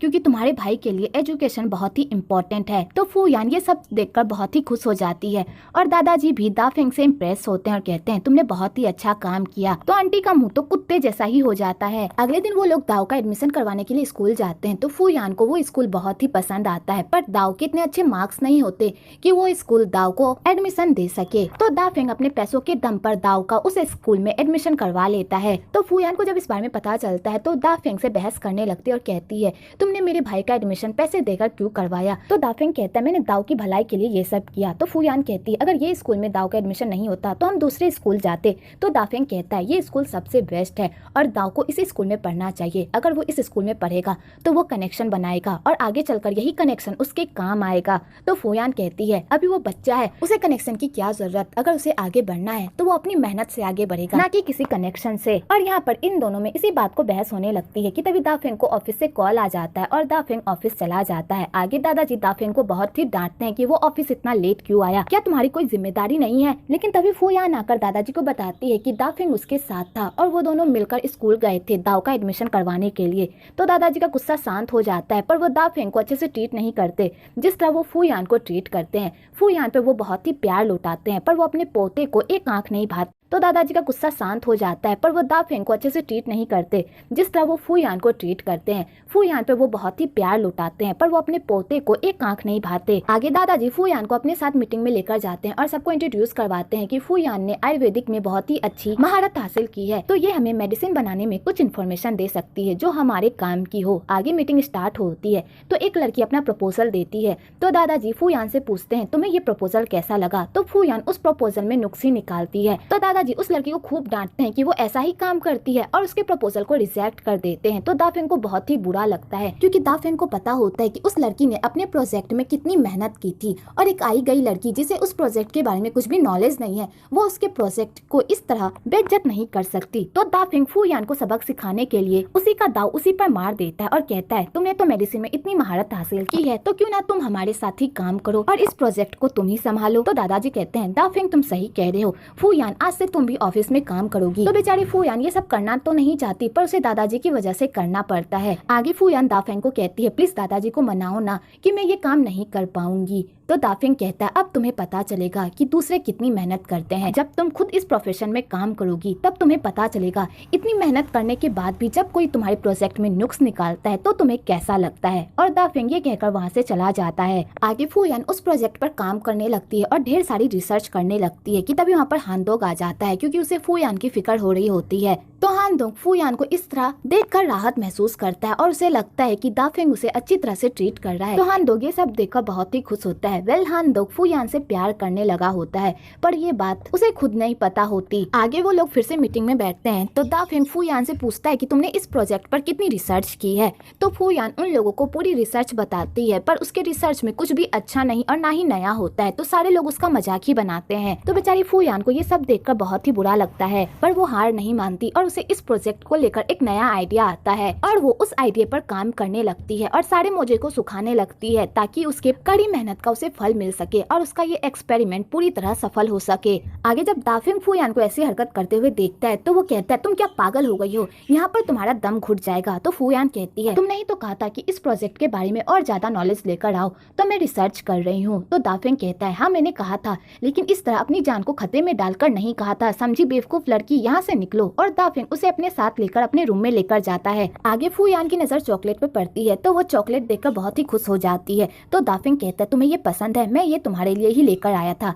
एक्चुअली वो चॉकलेट जियांग ने दाफिंग को दिया था ताकि वो फूयान को इस चॉकलेट से पटा सके। तो फूयान खुशी खुशी उस चॉकलेट को खाने लगती है, पर उस चॉकलेट को खाकर उसे बहुत ही अजीब फील होता है क्योंकि उस चॉकलेट में शराब मिली होती है। तो फूयान ये बात दाफिंग को भी बताती है। तो दाफिंग इस बात को टाल देता है, ये बात कहकर कि तुमने इतनी महंगी चॉकलेट नहीं खाई है इसलिए तुम्हें इसका टेस्ट नहीं पता। तो फूयान भी इस बात पर ज्यादा नहीं देती और सारा चॉकलेट खा जाती है। आगे चॉकलेट खाने के बाद फूयान को नशा हो जाता है और वो बेड पर ही सो जाती है। तो दाफिंग कहता है, तुम यहाँ पर कैसे सो सकती हो, ये मेरा रूम है। और ये बात कहकर दाफिंग फूयान को ही देखता रह जाता है और वो सोचता है अगर वो फूयान के साथ एक रात गुजार लेता है तो इन दोनों की शादी तो पक्की है और इन दोनों की शादी के बाद दादाजी की सारी प्रॉपर्टी उसे ही मिल जाएगी। तो दाफिंग इस मौके का फायदा उठाता है और फूयान को जबरदस्ती किस कर लेता है। अगली सुबह जब फूयान की नींद खुलती है तो वो अपने पास दाफिंग को देखकर पूरी तरह चौंक जाती है और वो चिल्लाने लगती है और वो दाफिंग से पूछती है कि कल रात उन दोनों के बीच क्या हुआ। तो दाफिंग कहता है, वही जो एक लड़का और लड़की के बीच में होता है। तो फूयान ये सब सुनकर तो पूरी तरह शॉक्ड ही हो जाती है। तो दाफिंग कहता है, कल रात मैंने तुम्हें रोकने की बहुत कोशिश की थी लेकिन तुम ही नहीं रुकी। अगर तुम्हें यकीन नहीं होता तो मेरा पीठ देख लो, कल रात तुमने मुझे कितना परेशान किया। और दाफिंग फूयान को खूब डराने लगता है। तो बेचारी फूयान ये सब सोच सोच कर ही पागल हो रही होती है कि कल रात उन दोनों के बीच वो सब हो गया और बेचारी चिल्लाते हुए बाहर चली जाती है। तो यान उसे जाते हुए देख लेता है। तो यान दाफिंग के पास आता है और कहता है, कल रात तुम दोनों के बीच क्या हुआ। तो दाफिंग कहता है, वही जो नहीं होना चाहिए था। तो यान ये सब सुनकर तो पूरी तरह शॉक्ड हो जाता है। आगे फूयान रात की बातों को याद करने की कोशिश करती है पर उसे कुछ भी याद नहीं आता। तो उसे बहुत ही बुरा लगता है कि अगर दादाजी को उसके इस करतूत के बारे में पता चल गया तो उन्हें कितना बुरा लगेगा। और बेचारी फूयान इसी बात को सोच सोच कर परेशान हो रही होती है कि तभी वहाँ पर काई आ जाती है और काई फूयान के सामने नाटक करने लगती है कि उसकी फैमिली बीमार है, अगर ये नौकरी उसके हाथ से चली गई तो उसकी पूरी फैमिली बर्बाद हो जाएगी। तो फूयान को काई की ऐसी हालत देखी नहीं जाती। आगे फूयान का प्रोजेक्ट पास हो जाता है तो फूयान ये सब देखकर बहुत ही खुश होती है। तो दाफिंग सारे कलीग्स को उसके काम समझाने लगता है कि किसे क्या करना है, पर दाफिंग काई को कोई काम नहीं देता। तो फूयान कहती है, तुमने काई को काम क्यों नहीं दिया, इस प्रोजेक्ट में काई ने मेरी बहुत ही हेल्प की है। तो दाफिंग कहता है, इसने इस प्रोजेक्ट में अच्छा काम नहीं किया है और दादाजी ने इसे वार्निंग भी दी है, इसलिए मैं इसे कोई काम नहीं दे सकता। तो फूयान कहती है, मैं सच कह रही हूँ, इसने इस प्रोजेक्ट में मेरी खूब हेल्प की है, तुम्हें इसे काम देना ही होगा। तो दाफिंग फूयान की वजह से काई को भी उस प्रोजेक्ट में शामिल कर लेता है। तो काई ये सब देखकर बहुत ही खुश होती है क्योंकि उसका ये सारा प्लान होता है दादाजी की कंपनी के न्यू प्रोडक्ट की सारी इंफॉर्मेशन राइवल कंपनी को देने का। आगे वो लोग उस प्रोजेक्ट में काम करने लगते हैं और उन लोगों का प्रोजेक्ट बहुत ही अच्छी तरह से जा रहा होता है और दाफिंग बहुत जल्द उस प्रोजेक्ट को लॉन्च भी करने वाला होता है और वो ऑफिस जा ही रहा होता है प्रोजेक्ट की सारी इन्फॉर्मेशन लेकर कि तभी वहाँ पर दाऊ आ जाता है और वो फूयान को कहता है, जब आप लोग यहाँ पर आ ही गए हो तो प्लीज मेरे साथ बास्केटबॉल खेलो ना। और दाऊ दाफिंग से भी जिद करने लगता है। तो दाफिंग मना करने लगता है पर दाऊ अपनी जिद छोड़ता ही नहीं। तो दाफिंग को मजबूरन दाऊ के साथ खेलना पड़ता है। तो काई कहती है, सर आप जाइए, दाऊ के साथ खेलिए, मैं ये सारी इन्फॉर्मेशन ऑफिस में जमा कर दूंगी। तो दाफिंग काई पर भरोसा कर लेता है और उसे प्रोजेक्ट की सारी इन्फॉर्मेशन दे देता है और काई उस प्रोजेक्ट की सारी इन्फॉर्मेशन लेकर चली जाती है। आगे वो लोग साथ में अच्छे से गेम खेलते हैं और साथ में खूब मस्ती भी करते हैं। वेल आपको यहाँ पर फूयान और दाफिंग का क्यूट सा देखने को मिलेगा। आगे फूयान दाफिंग के बारे में सोच रही होती है और उसे खुद ही समझ में नहीं आ रहा होता है कि क्या वो सच में दाफिंग से प्यार करती है या फिर अट्रैक्शन है। और बेचारी इसी बात को सोच सोच कर परेशान हो रही होती है कि तभी वहाँ पर यान आता है और फूयान को दाफिंग के बारे में बताता है कि वो बाहर से अपने आप को जैसा दिखाता है वो अंदर से बिल्कुल उसके अपोजिट है। वो बहुत ही अच्छा लड़का है, अगर तुम उससे प्यार करती हो तो तुमने बहुत ही अच्छे लड़के को चुना है। तो फूयान यान के सामने इस बात से इनकार कर देती है कि वो दाफिंग को पसंद नहीं करती, पर यान को पता होता है कि फूयान दाफिंग को पसंद करती है पर वो एक्सेप्ट नहीं कर रही। आगे यान फूयान को कहता है, कल तुम पार्टी में जा रही हो ना, तो कल का ड्रेस मेरी तरफ से। अगली सुबह सब पार्टी में जाते हैं तो फूयान बहुत ही अच्छा ड्रेसअप करके पार्टी में जाती है पर वो उस ड्रेस में बहुत ही अनकंफर्टेबल महसूस करती है। और दाफिंग ये सब नोटिस भी कर रहा होता है, पर बेचारा कुछ भी नहीं कहता। आगे सारे लोग उस प्रोजेक्ट की खुशी मना रहे होते हैं और फू यान सबको बता रही होती है कि उस प्रोजेक्ट का आइडिया उसे अपनी दादी से मिला था। उसकी दादी बहुत ही अच्छी मेडिसिन बनाती थी और मैंने उन्हीं की मेडिसिन को फॉलो किया है। मेरी दादी का हमेशा से सपना था कि वो गरीबों की हेल्प करे और इस तरह आज मैं अपनी दादी का सपना पूरा करने जा रही हूँ। तो सारे लोग ये सुनकर इमोशनल हो जाते हैं कि तभी उधर से फैंग की सेक्रेटरी आती है और उसे बताती है कि हमारी राइवल कंपनी ने इस प्रोजेक्ट को पहले ही लॉन्च कर दिया है और उसने इस प्रोजेक्ट को रजिस्टर भी करवा दिया है। तो दाफिंग ये सुनकर तो पूरी तरह शॉक्ड हो जाता है और फू यान भी ये सब सुनकर पूरी तरह शॉक्ड हो जाती है। तो दाफिंग कहता है हमारी कंपनी में इतनी सिक्योरिटी है, फिर ये सब कैसे हो गया? तो उसकी सेक्रेटरी बताती है कि ये सब काई की वजह से हुआ है, काई ने ही ये सारी इन्फॉर्मेशन लीक की है। तो फू यान ये सब सुनकर पूरी तरह शॉक्ड हो जाती है और वो दाफिंग को कहती है ये हमारा प्रोजेक्ट है, हम ये प्रोजेक्ट किसी को इस तरह छीनने नहीं दे सकते। तो दाफिंग कहता है अब हम कुछ भी नहीं कर सकते, उसने पहले ही उस प्रोजेक्ट को रजिस्टर करवा दिया है, अगर हमने क्लेम किया तो भी कुछ भी नहीं होगा। और वैसे भी ये सब तुम्हारी गलती है, तुम्हारी वजह से ही हमने काई को इस प्रोजेक्ट में शामिल किया था। अगर हमने काई को इस प्रोजेक्ट में शामिल नहीं किया होता तो आज हमारा प्रोजेक्ट हमारे पास होता। और दाफिंग फू यान से बहुत ही रूडली बात करता है। तो फू यान को बहुत ही बुरा लगता है, ये सारी प्रॉब्लम उसी की वजह से हुई है, उसी की वजह से दादाजी को इतना बड़ा लॉस हुआ है। तो फू यान वहाँ से चली जाती है और बेचारी रोते रोते हान डोंग के पास जाती है और उसे पूरी बात बताती है और उसे ये भी कहती है मेरे पास अभी जाने के लिए कोई जगह नहीं थी, इसलिए मैं तुम्हारे पास आई हूँ। तो हान डोंग उसे सांत्वना देता है और उसे कहता है तुम इस ड्रेस में बहुत ही अनकंफर्टेबल लग रही हो, चलो मैं तुम्हारे लिए कपड़े खरीद देता हूँ। आगे वो दोनों शॉपिंग करने के लिए जाते हैं। आगे हान डोंग फू यान का मूड ठीक करने की पूरी मुमकिन कोशिश करता है, उसके साथ घूमता है और वो दोनों साथ में खूब मस्ती भी करते हैं। तो फू यान ये सब करके बहुत ही खुश होती है। वेल हान डोंग फू यान से बहुत ही प्यार करता है, पर वो ये बात उसे बता नहीं पाता। दूसरी तरफ दाफिंग फू यान के लिए परेशान होता है क्योंकि वो अभी तक घर वापस नहीं आई हुई होती है और वो उसे हर जगह ढूंढता है पर उसे नहीं मिलती। तो बेचारा बहुत ही परेशान हो जाता है। तो यान कहता है मैंने लाइफ में पहली बार तुम्हें किसी के लिए इतना परेशान होते देखा है, क्या तुम उसे मिस कर रहे हो? तो दाफिंग इस बात को ये कहकर टाल देता है कि उसे फू यान की फिक्र नहीं है, बल्कि उसे अपने दादा के जायदाद की ज्यादा फिक्र है। अगर फू यान को कुछ भी हो गया तो उसकी दादा की सारी प्रॉपर्टी ट्रस्ट को चली जाएगी। आगे दाफिंग दादाजी से मिलने के लिए जाता है और दादाजी को पूरी बात बताता है। तो दादाजी कहते हैं मुझे पता है ये कंपनी के लिए बहुत बुरा हुआ, लेकिन फू यान ने ये सब कुछ जानबूझकर नहीं किया। मैंने फू यान की दादी के साथ बहुत बुरा किया था, उसके मुकाबले तो ये कुछ भी नहीं है, इसलिए तुम्हें पूरी कोशिश करनी होगी फू यान को खुश रखने की, उसे जरा सी भी तकलीफ नहीं होनी चाहिए, समझे? तो दाफिंग कहता है आप टेंशन मत लीजिए दादाजी, कल मैं फू यान को ऐसा सरप्राइज दूंगा जिससे वो खुश हो जाएगी। अगली सुबह राइवल कंपनी अपने प्रोडक्ट को लॉन्च कर रही होती है और सारे मीडिया वाले उसके प्रोडक्ट को लेकर उससे सवाल कर रहे होते हैं कि तभी वहाँ पर दाफिंग आता है और उस राइवल कंपनी से ऐसे ऐसे सवाल पूछता है जिसका जवाब उस राइवल कंपनी के पास नहीं होता। दूसरी तरफ फू यान को जब पता चलता है कि दाफिंग कॉन्फ्रेंस में कोई बवाल मचाने वाला है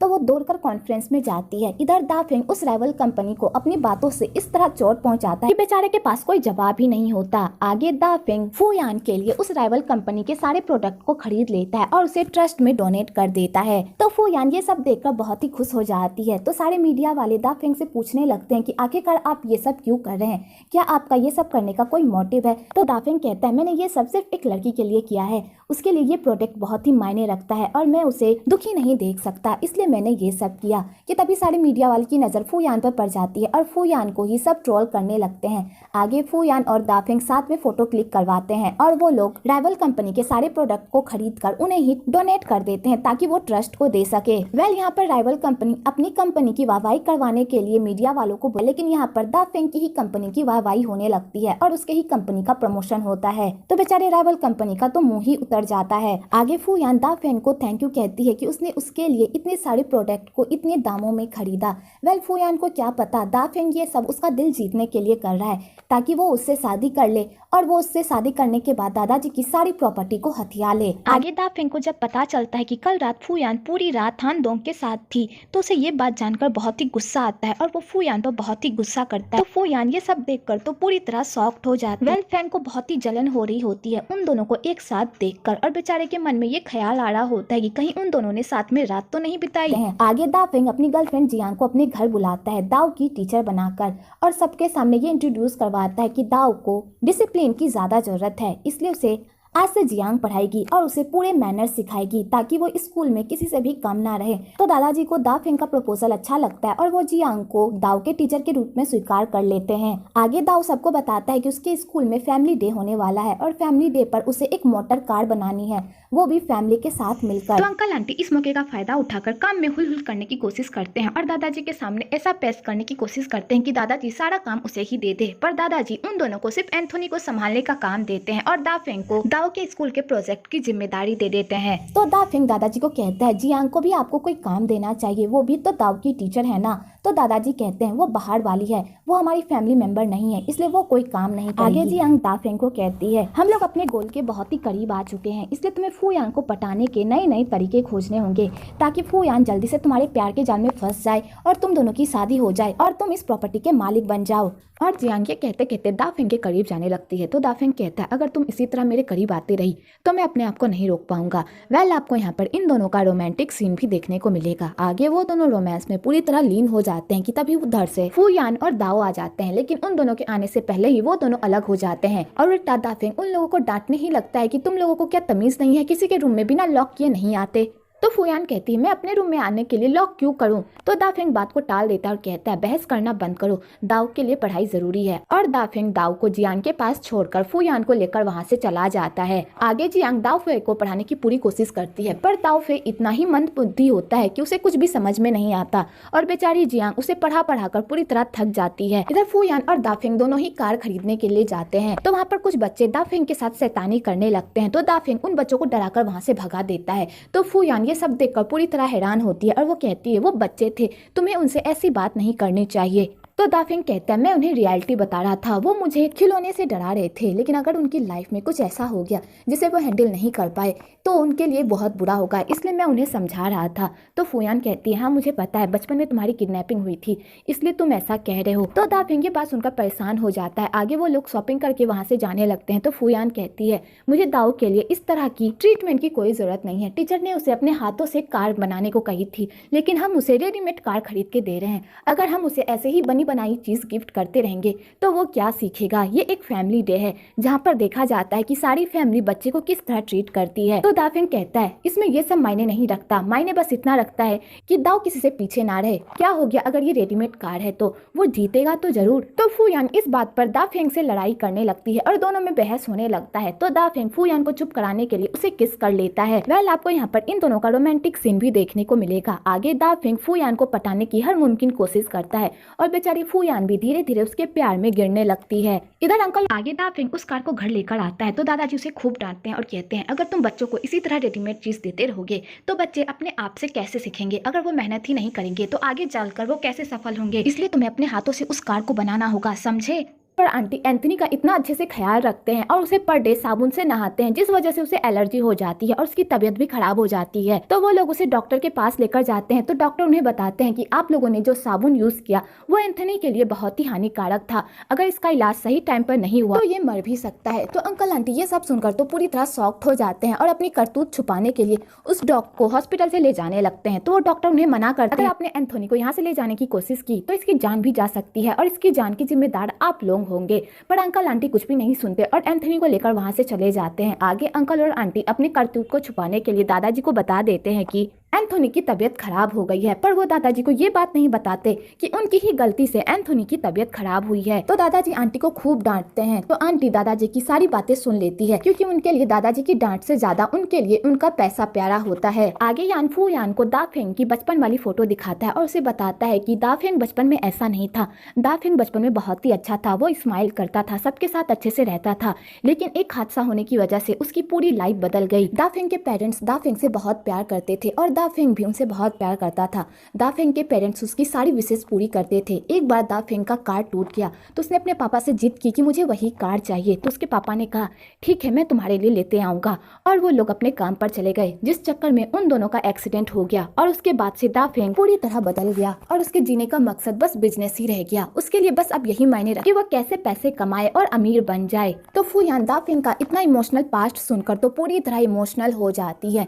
और उसे याद आता है कि उसने हान डोंग के घर पर भी सेम वही कार देखी थी। तो फू यान दा फेंग के लिए उस कार को ढूंढने के लिए कचरे के डब्बे में जाती है और हर जगह उस कार को ढूंढती है, जिस चक्कर में उसके पैरों में मोच आ जाती है। जब मोच आ जाती है तो फू यान दा फेंग को कॉल करती है और कहती है, मैं थोड़ी प्रॉब्लम में फंस गई हूँ, क्या तुम मुझे लेने आ सकते हो। तो दा फेंग को बहुत ही गुस्सा आता है, पर वो मजबूरन फू यान से मिलने के लिए चला जाता है। आगे दा फेंग फू यान को खूब डांटता है और कहता है, तुम इतनी रात को यहाँ पर क्या कर रही हो, अगर तुम्हारे साथ कुछ भी हो जाता तो उसका जिम्मेदार कौन होता। तो फू यान उसकी बातों का कोई जवाब नहीं देती और उसे वो ट्रक गिफ्ट करती है। तो दा फेंग उस ट्रक को देखकर स्माइल करता है। तो फू यान कहती है, तुम्हारे पर स्माइल सूट करती है, तुम स्माइल क्यों नहीं करते। और फू यान दा फेंग की फिक्र करने लगती है। तो दा फेंग को बहुत ही बुरा लगता है कि फू यान उसकी कितनी फिक्र करती है, उसकी केयर करती है और उसके लिए क्या कुछ नहीं करती, पर वो उसका सिर्फ इस्तेमाल कर रहा है। तो दा फेंग फू यान को डांट देता है और कहता है, मेरे लिए इतनी भी अच्छी मत बनो, तुम्हें पता है मैं सिर्फ तुम्हारा इस्तेमाल कर रहा हूँ। जब तुम्हें मेरे असली मोटिव के बारे में पता चलेगा ना तो तुम्हें बहुत ही दुख होगा, इसलिए आइंदा से मेरे लिए कुछ भी मत करना। और दा फेंग कहकर जाने लगता है। तो फू यान भी गुस्से से जाने लगती है, लेकिन उसके पैर में चोट रहती है जिस वजह से वो चल नहीं पाती। तो दा फेंग उसे उठाकर अपने साथ लेकर जाता है। आगे दा फेंग सीधा जियांग के पास जाता है और वो कहता है, मैं ये सब नहीं कर पाऊंगा, मैं उसकी फीलिंग्स के साथ नहीं खेल सकता। तो जियांग कहती है, तुम उसकी फीलिंग्स के साथ कहाँ खेल रहे हो, बस तुम अपने गोल की तरफ आगे बढ़ रहे हो। क्या तुम्हें अपने दादा की प्रॉपर्टी नहीं चाहिए? अगर तुम्हें दादा की प्रॉपर्टी चाहिए तो तुम्हें उस गांव वाले के करीब तो जाना ही होगा और उससे शादी करनी ही होगी। तो दा फेंग कहता है, क्या तुम्हें डर नहीं लगता कि कहीं मुझे अगर उस गांव वाले से प्यार हो गया फिर तुम क्या करोगी। तो जियांग इस बात पर हंसने लगती है और कहती है, ऐसा हो ही नहीं सकता, मैं 100% श्योर हूँ कि तुम्हें उस गाँव वाले से तो बिल्कुल भी प्यार नहीं होगा, इसलिए मैं निश्चिंत होकर ये कह सकती हूँ कि तुम सिर्फ मेरे हो और मेरे अलावा तुम किसी के भी नहीं हो सकते। वेल दा फेंग के दिमाग में कुछ और ही चल रहा होता है। जियांग जितने सपने बुन रही होती है ना कि दा फेंग से पूछता है और वो सिर्फ उससे ही प्यार करता है, पर ऐसा कुछ भी नहीं है। दा फेंग के दिल में अब किसी और ने जगह बना ली है और दा फेंग धीरे धीरे फू यान को पसंद भी करने लगा है। और जियांग दा फेंग के दिमाग में ऐसी ऐसी बातें डालती है कि दा फेंग फिर से ट्रैक पर आ जाता है। आगे दा फेंग घर आता है और जियांग को कहता है, प्लीज मुझे माफ कर दो, मुझे तभी तुमसे रूडली बात नहीं करनी चाहिए थी। पर फू यान उसकी बातों का कोई जवाब नहीं देती। तो दा फेंग कहता है, अगर मैं दाओ के फैमिली डे पर उस कार को अपने हाथों से बनाऊंगा और दाओ के फैमिली डे को यादगार बना दूंगा तो क्या फिर तुम मेरे साथ डेट पर चलोगी। तो फू यान ये सब सुनकर खुश हो जाती है और वो कहती है, पहले अपना प्रॉमिस पूरा करो, उसके बाद मैं तुम्हारे साथ डेट पर चलूंगी। तो दा फेंग ये सब देखकर बहुत ही खुश हो जाता है और वो फू यान को टीज करने लगता है। वेल आपको यहाँ पर इन दोनों की क्यूट सी नोकझोंक भी देखने को मिलेगी। इधर दादाजी उन दोनों को एक साथ देखकर बहुत ही खुश हो रहे होते हैं और उन्हें लग रहा होता है कि फाइनली उनका पोता अब ट्रैक पर आ रहा है। आगे दा फेंग पूरी रात उस कार को बनाने में मेहनत करता है और बेचारा बहुत मेहनत करता है उस कार को बनाने में, लेकिन वो कार अच्छे से बन ही नहीं पाती, जिस वजह से उसे बहुत गुस्सा भी आता है, पर वो हार नहीं मानता और पूरी लगन से उस कार को बनाता है। अगले दिन फैमिली डे आ जाता है तो वो लोग स्कूल जाते हैं। तो दाओ स्कूल में दा फेंग का इंतजार करता है क्योंकि सारे बच्चे अपने पेरेंट्स के साथ अपने प्रेजेंटेशन के साथ स्कूल में हाजिर हुए होते हैं, पर दाओ के पास कोई भी प्रेजेंटेशन नहीं होता, जिस वजह से सारे बच्चे उसका मजाक उड़ा रहे होते हैं। तो दादाजी को दा फेंग पर बहुत ही गुस्सा आ रहा होता है, पर फू यान दा फेंग पर भरोसा करती है और दादाजी और दाओ को समझाती है कि शायद दा फेंग ट्रैफिक में फंस गया होगा, इसी वजह से वो लेट आ रहा है, लेकिन तुम टेंशन मत लो, दा फेंग ने प्रॉमिस किया है, वो अपना प्रॉमिस नहीं तोड़ेगा। दूसरी तरफ हान डोंग भी दाओ के फैमिली डे पर स्कूल जा रहा होता है क्योंकि दाओ ने बड़े प्यार से उसे फैमिली डे पर बुलाया होता है, लेकिन रास्ते में हान डोंग का एक्सीडेंट हो जाता है एक बच्ची को बचाने के चक्कर में। लेकिन हान डोंग फिर भी हार नहीं मानता और वो उसी हालत में दाओ के स्कूल पहुंच जाता है और किसी को भनक भी नहीं लगने देता कि उसे चोट लगी है। इधर दा फेंग दाओ की कार को रेडी कर लेता है और पूरी तैयारी के साथ स्कूल जा ही रहा होता है कि तभी रास्ते में उसकी कार वाले लोग वहाँ से लेकर जा चुके होते हैं। बेचारा दा फेंग पूरी तरह परेशान हो जाता है। एक्चुअली ये सारी प्लानिंग अंकल और आंटी की होती है ताकि दा फेंग सही टाइम पर स्कूल ना जा पाए और वो दादाजी की नजर में गिर जाए और वो लोग वहाँ जाकर अपने पॉइंट्स बढ़ा सके। और होता भी यही है, अंकल आंटी सही टाइम पर वहाँ पर आ जाते हैं और दाओ की इज्जत को बचा लेते हैं और सबके सामने एक अजीब सा प्रेजेंटेशन पेश करते हैं और उस प्रेजेंटेशन में पूरी फैमिली की फोटो होती है। तो सारे लोगों को ये सब देखकर तो बिल्कुल भी समझ में नहीं आता, लेकिन कुछ लोगों को उन लोगों का प्रेजेंटेशन बहुत ही पसंद आता है, पर बेचारे दाओ का तो पूरी तरह दिल टूट जाता है क्योंकि सारे लोग उसका मजाक उड़ा रहे होते हैं। तो फू यान दाओ को समझाती है। आगे फू यान अपने भाई के इज्जत को बचाने के लिए वहाँ पर गाना गाती है, तो हान डोंग भी उन लोगों का साथ देता है। तो उन लोगों के गाने को सुनकर सारे लोग खुश हो जाते हैं और तालियां भी बजाते हैं। आगे फू यान सबको हान डोंग से मिलवाती है और कहती है, ये मेरा दोस्त है, इसने मेरी बहुत ही हेल्प की है। तो सारे लोग उससे मिलकर बहुत ही खुश होते हैं और अंकल आंटी को बहुत ही गुस्सा आ रहा होता है कि अगर फू यान और हान डोंग के बीच कोई रिश्ता है तो ये कमीना हान डोंग दादाजी की सारी प्रॉपर्टी ले उड़ेगा। कि तभी फू यान को पता चलता है कि हान डोंग को चोट लगी है। तो दादाजी कहते हैं, फू यान जाओ इसका ट्रीटमेंट करो, इसे काफी चोट लगी है। आगे फूयान हानडोंग के साथ जा रही होती है कि तभी उधर से दाफेंग आता है और फूयान को कहता है प्लीज मुझे माफ कर दो, मैं टाइम पर नहीं पहुंच पाया। पर फूयान उसकी बातों का कोई जवाब नहीं देती, उल्टा उसके फूलों को फेंक देती है और वहां से चली जाती है। तो बेचारा हानडोंग ये देखकर बहुत ही सैड हो जाता है और उसे बहुत ही जलन होती है कि फूयान उसे छोड़कर उस कमीने हानडोंग के साथ चली गई। वेल यहाँ पर दाफेंग की तो कोई गलती नहीं होती, पर बेचारा अंकल आंटी की वजह से बीच में फंस जाता है। इधर हानडोंग फूयान का मूड ठीक करने की पूरी कोशिश करता है तो फूयान कहती है मैंने उस पर भरोसा किया था, पर उसने मेरा भरोसा पूरी तरह चकनाचूर कर दिया, मुझे उस जैसे आदमी पर भरोसा ही नहीं करना चाहिए था। और फूयान दाफेंग को खूब बुरा भला कहती है। तो हानडोंग ये देखकर समझ जाता है कि फूयान दाफेंग से बहुत प्यार करती है और उसे ये बात जानकर बहुत जलन भी होती है। आगे घर में एक मीटिंग बिठाई जाती है जहाँ पर दादाजी दाफेंग की बहुत ही बड़ी क्लास लगाते हैं और कहते हैं अगर तुम वादा निभा नहीं सकते तो फिर तुमने दाऊ से वादा क्यों किया, तुम्हारी वजह से पता है दाऊ को कितनी शर्मिंदगी में उठानी पड़ी। तो दाफेंग दादाजी को समझाने की कोशिश करता है कि आखिरकार वो स्कूल क्यों नहीं पहुंच पाया, पर दादाजी उसकी एक बात नहीं सुनते और ऊपर से अंकल आंटी दाफेंग के खिलाफ दादाजी को इतना भड़काती है कि दादाजी को और दाफेंग पर गुस्सा ही आता है। आगे अंकल आंटी दादाजी को कहते हैं दाफेंग एक काम भी अच्छे से नहीं कर पाया, ऊपर से इसने दाऊ को बहुत ही सैड किया है, तो इसे सजा मिलनी चाहिए ना पापा, जिस तरह हम दोनों एंथोनी का ख्याल रख रहे हैं। तो आज के बाद दाफेंग एंथोनी का ख्याल रखेगा, क्योंकि फैमिली डे पर तो सबसे बड़ा काम हम लोगों ने किया है ना, इसने तो कुछ भी नहीं किया, उल्टा हमारी नाक कटवा दी। तो दादाजी कहते हैं तुम लोग सही कह रहे हो, आज से दाफेंग एंथोनी का ख्याल रखेगा। तो दाफेंग जैसे ये सुनता है वो तो पूरी तरह शॉक्ड हो जाता है और दादाजी को कहता है मैं ये काम नहीं कर सकता, मैं उस कुत्ते की रखवाली नहीं कर सकता। तो दादाजी कहते हैं इतनी बड़ी गलती करने के बाद तुम मुझसे जबान लड़ा रहे हो, मैंने जैसा कहा है वैसा करो, समझे। और दादाजी दाफेंग को फरमान सुनाकर वहाँ से चले जाते हैं। दूसरी आगे दाफेंग दाऊ से माफी मांगता है पर दाऊ उसे माफ नहीं करता। तो दाफेंग कहता है बताओ मैं तुम्हारे लिए ऐसा क्या करूँ जिससे तुम मुझे माफ कर दो। तो दाऊ कहता है मैं एक ही शर्त पर तुम्हें माफ करूंगा, अगर तुम मेरी जियांग के साथ एक डेट फिक्स करवा दो। तो दाफेंग जैसे ये सुनता है कि ये छोटा सा बच्चा जियांग को लाइन मार रहा है, उसका तो खून ही खौल उठता है, लेकिन वो दाऊ के खातिर उसकी जियांग के साथ एक मीटिंग फिक्स करवा देता है। तब हानडोंग फूयान को घर छोड़ता है तो फूयान कार में ही सो जाती है। तो हानडोंग उसे ही देखता रह जाता है और उसके सोने का फायदा उठाता है और उसे किस करने ही वाला होता है कि तभी फूयान के फोन का रिंग बजने लगता है और उस रिंगटोन में दाफेंग ने फूयान के लिए एक वॉइस नोट छोड़ा होता है कि तुम 9 बजे से पहले घर वापस आ जाओगी और किसी भी एरे गेरे इंसान के साथ नहीं घूमोगी, खासकर उस हानडोंग के साथ। तो फूयान ये टोन सुनकर तो पूरी तरह शॉक्ड हो जाती है और बेचारे हानडोंग के किस पर पूरी तरह पानी फिर जाता है और वो फूयान को किस नहीं कर पाता। आगे फूयान हानडोंग को कहती है तुम्हारे साथ मुझे टाइम स्पेंड करके बहुत ही अच्छा लगा, जब भी मैं तुम्हारे साथ होती हूँ तो मैं अपनी सारी परेशानी भूल जाती हूँ, तुम मेरे बहुत ही अच्छे दोस्त हो। और फूयान ये कहकर वहाँ से चली जाती है। तो बेचारा हानडोंग ये सुनकर परेशान हो जाता है क्योंकि वो फूयान का दोस्त बनकर नहीं रहना चाहता, दोस्त से आगे भी कुछ बनना चाहता है। इधर दाफेंग एंथोनी का ख्याल रख रहा होता है और उसे मेडिसिन खाने को कह रहा होता है, पर एंथोनी खाने का नाम ही नहीं ले रहा होता है।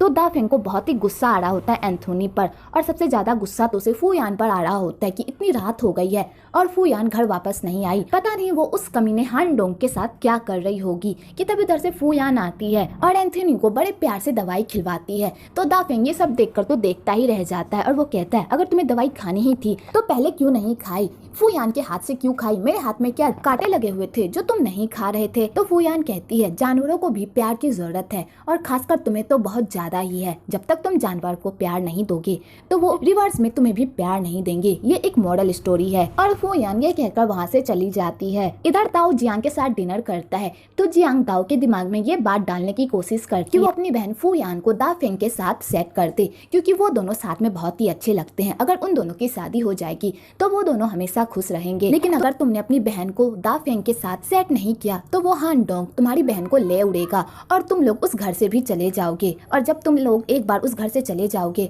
तो फिर तुम मुझसे दोबारा नहीं मिल पाओगे। तो दाऊ उसकी बातों में हाँ मिला देता है, क्योंकि दाऊ को जियांग बहुत ही पसंद होती है और वो जियांग के करीब रहने के लिए किसी भी हद तक जा सकता है। तो वो जियांग को कहता मैं अपनी बहन को कहूंगा कि वो दाफेंग से शादी कर ले और वो दोनों साथ में बहुत खुश भी रहेंगे। वेल जियांग का ये प्लान तो सक्सेसफुल हो जाता है, पर दाऊ डिनर में उसे खूब तंग करता है, जिससे बेचारी जियांग के तो नाक में दम ही हो जाता है। आगे वो लोग घर आते हैं तो जियांग दाफेंग को बताती है कि इस बच्चे ने आज तो मेरी पूरी हालत ही टाइट कर दी, बच्चे को संभालना बहुत ही मुश्किल है, लेकिन मैंने तुम्हारे लिए ये सब किया है, लेकिन तुम टेंशन मत लो, मैंने उसकी उसके दिमाग में ये बात फिट करती है कि फूयान की जोड़ी वो तुम्हारे साथ ही बनाए, इसलिए अब तुम्हें पूरी कोशिश करनी होगी फूयान को पटाने की।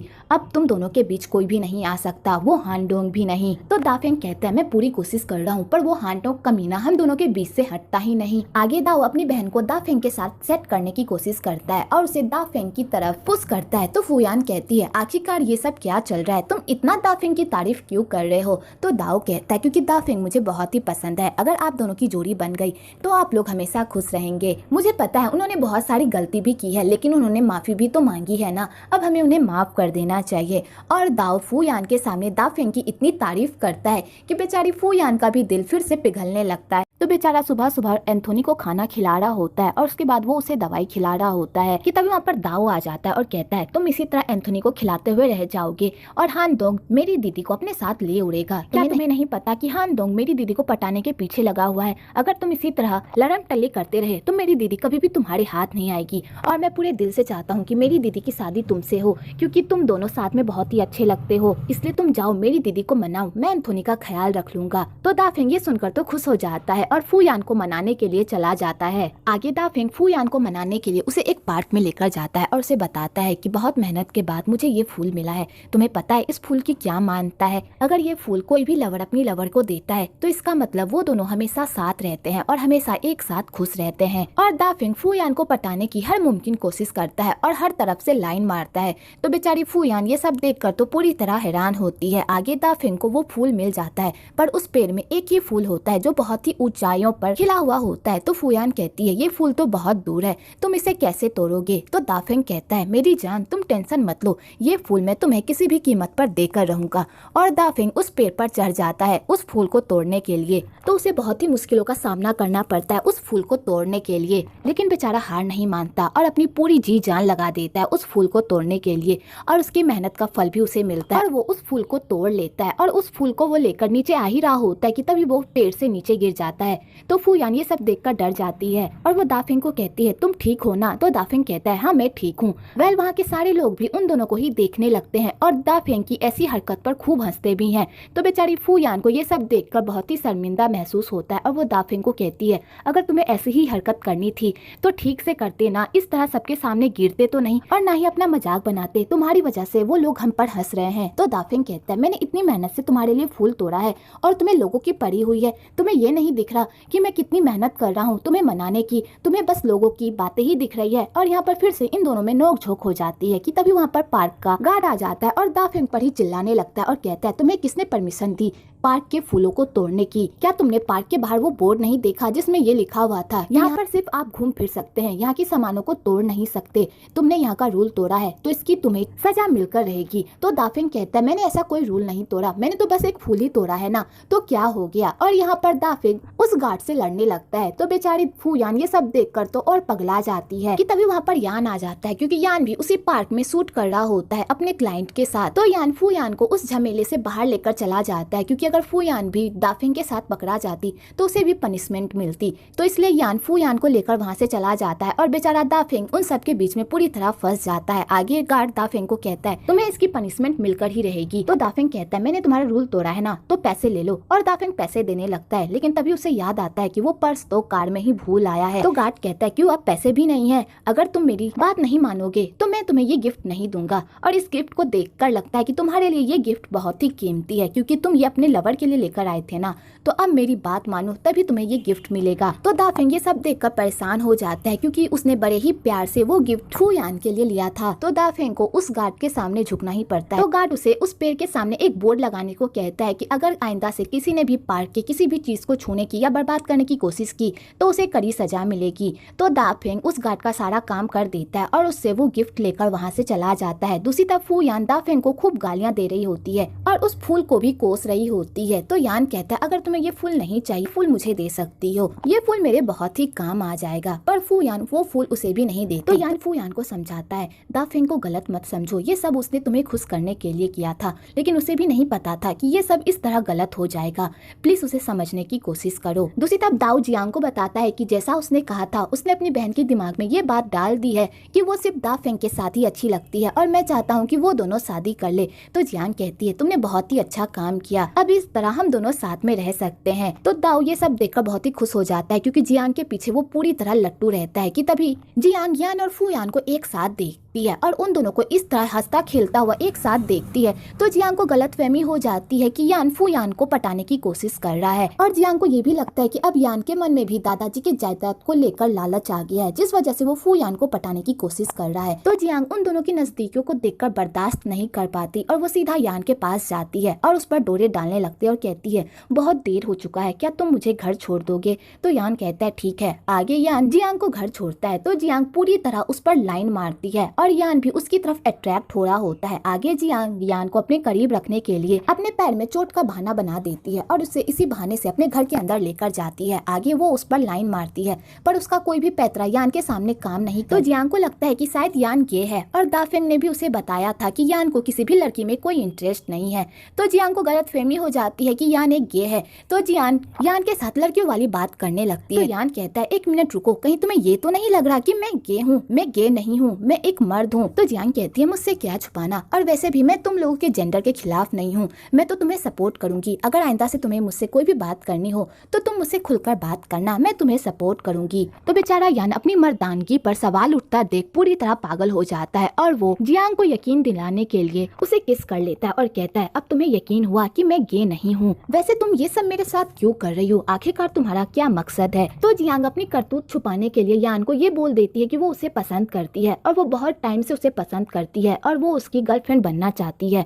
तो बेचारा यान ये सब सुनकर तो शॉक्ड हो जाता है पर वो भी जियांग को धीरे धीरे लाइक करने लगता है और वो जियांग को कहता है अगर तुम मुझसे प्यार करती हो तो फिर कोई प्रॉब्लम नहीं है, चलो हम दोनों एक दूसरे को डेट करते हैं। तो बेचारी जियांग ये सब सुनकर तो पूरी तरह शॉक्ड हो जाती है क्योंकि उसी का फेंका हुआ पासा उसी पर उल्टा पड़ गया होता है। क्योंकि जियांग यान के करीब इसलिए गई थी ताकि यान दाफेंग के दादाजी के जायदाद के बीच में रोड़ा ना बने, पर यहाँ पर बेचारी खुद अपने ही खेल में पूरी तरह फंस गई होती है। अगली सुबह हान डोंग फूयान को अपने साथ डेट पर लेकर जाता है। तो दाफेंग को जब इस बारे में पता चलता है तो वो इस बात पर ऑब्जेक्शन लगाता है और वो फूयान को रोकने की भी कोशिश करता है, पर फूयान उसकी एक भी नहीं सुनती और कहती है ये मेरा फैसला है कि मैं किसके साथ जाऊंगी किसके साथ नहीं, और ये भी मेरा ही फैसला होगा कि मैं किसे डेट करूंगी और किसे नहीं, और मुझे हान डोंग पसंद है तो मैं इसे डेट करूंगी। और फूयान दाफेंग के मुंह पर रिजेक्शन मारकर वहाँ से चली जाती है। तो बेचारा दाफेंग ये सब देखता ही रह जाता है पर वो हार नहीं मानता और कहता है हान डोंग कमीने, मैं तुम्हें अपनी गर्लफ्रेंड को इस तरह मुझसे छीनने नहीं दूंगा। आगे हान डोंग और फूयान अपने डेट पर जाते हैं और साथ में खूब मस्ती करते हैं।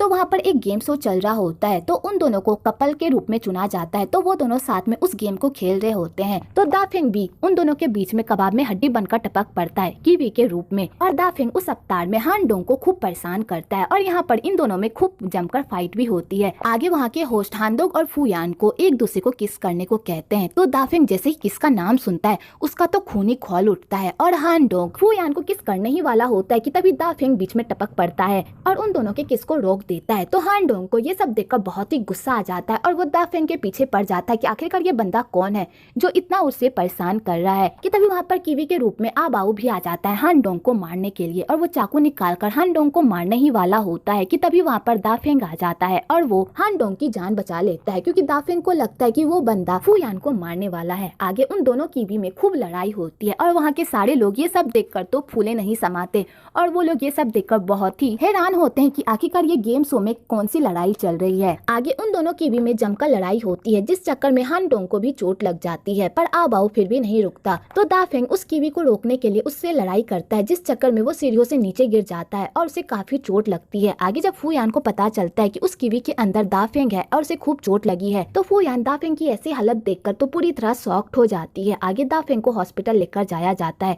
तो उसकी कंडीशन बहुत ही खराब होती है। आगे दाफेंग का ट्रीटमेंट हो जाता है और नर्स बताती है कि दाफेंग खतरे से बाहर है और नर्स फूयान को वो गिफ्ट भी देती है जो दाफेंग अपने साथ लेकर आया हुआ होता है। तो फूयान उस गिफ्ट को खोलकर देखती है तो उसमें देखती है कि दाफेंग ने उसकी फैमिली फोटो को अच्छे से फ्रेम करवाया है। तो फूयान ये सब देखकर इमोशनल हो जाती है और उस बॉक्स में एक लेटर भी होता है जिसमें दाफेंग ने अपने प्यार का इजहार किया होता है। तो फूयान उस लेटर को पढ़कर तो और इमोशनल हो जाती है और उसे दाफेंग के प्यार पर पूरी तरह भरोसा हो जाता है। तो इधर हान डोंग भी ये सब देख ले तो उसे ये सब देखकर बहुत ही बुरा लगता है, क्योंकि हान डोंग चाहे कितनी भी कोशिश कर ले पर वो फू यान के दिल में दा फेंग की जगह कभी भी नहीं बना सकता। वेल मुझे हान डोंग के लिए बहुत बुरा लग रहा है, क्योंकि वो फू यान से बहुत प्यार करता है, पर उसका प्यार एक तरफा होता है। वहाँ पर पुलिस आ जाती है इस मामले की जांच करने के लिए। तो फू यान और हान डोंग पुलिस को बयान देने लगते हैं, पर हान डोंग पुलिस को ये बात नहीं बताता कि इस हमले के पीछे उसके भाई आबाऊ का हाथ है, क्योंकि आबाऊ उसके पापा का इकलौता बेटा है और आबाऊ के पापा ने उसकी बहुत ही देखभाल की है और हान डोंग भी आबाऊ के पापा को अपने पापा की तरह मानता है,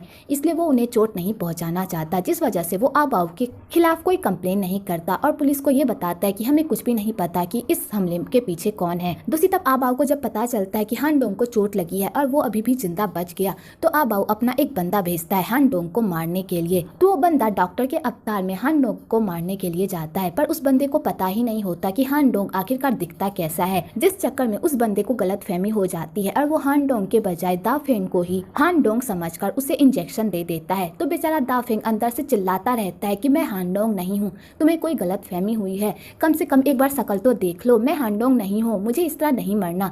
पर वो बेचारा उसकी एक बात भी नहीं सुनता, क्योंकि दा फेंग ये सब बेहोशी की हालत में कह रहा होता है और वो बंदा दा फेंग को बेहोश वहाँ से किडनैप करके भगा ले जाता है। दूसरी तरफ फू यान दा फेंग को रूम में मिलने के लिए जाती है, पर वो जब रूम में दा फेंग को नहीं देखती तो वो पूरी तरह परेशान हो जाती है और नर्स से भी पूछने लगती है कि आखिरकार दा फेंग कहाँ पर है। तो नर्स को भी दा फेंग के बारे में कुछ भी पता नहीं होता, तो फू यान को लगता है कि शायद दा फेंग किसी मुसीबत में है। तो फू यान दा फेंग को ढूंढने लगती है और उसे वो घटिया इंसान मिल जाता है जिसने दा फेंग को किडनैप किया होता है। इधर दा फेंग चिल्लाता रह जाता है कि मैं हान डोंग नहीं हूँ, प्लीज मुझे जाने दो, पर बेचारे की आवाज कोई भी नहीं सुन पाता। आगे फू यान दा फेंग को उस घटिया इंसान से बचा लेती है और दा फेंग को उठने को कहती है, पर दा फेंग उठता ही नहीं। तो फू यान ये सब देखकर रोने लगती है और कहती है तुम इस तरह मुझे छोड़कर नहीं जा सकते, मैं भी तुमसे बहुत प्यार करती हूँ, प्लीज दा फेंग उठ जाओ। और फू यान रोने लगती है। आगे दा फेंग मृत्यु लोक पहुंच जाता है, तो वहाँ अपने आप को देखकर दा फेंग पूरी तरह हैरान होता है और वहाँ के लोगों से पूछता है क्या मैं मर चुका हूँ। तो दादाजी कहते हैं तुम मरने के ही कगार पर हो। तो दा फेंग कहता है मैं इस तरह नहीं मर सकता, मैंने अपनी लाइफ में अभी तक कुछ भी नहीं किया। तो दादाजी कहते हैं सभी को उसके कर्मों की सजा इसी जन्म में मिलती है, जिस तरह तुम अभी चिल्ला रहे हो कि तुम्हें नहीं मरना,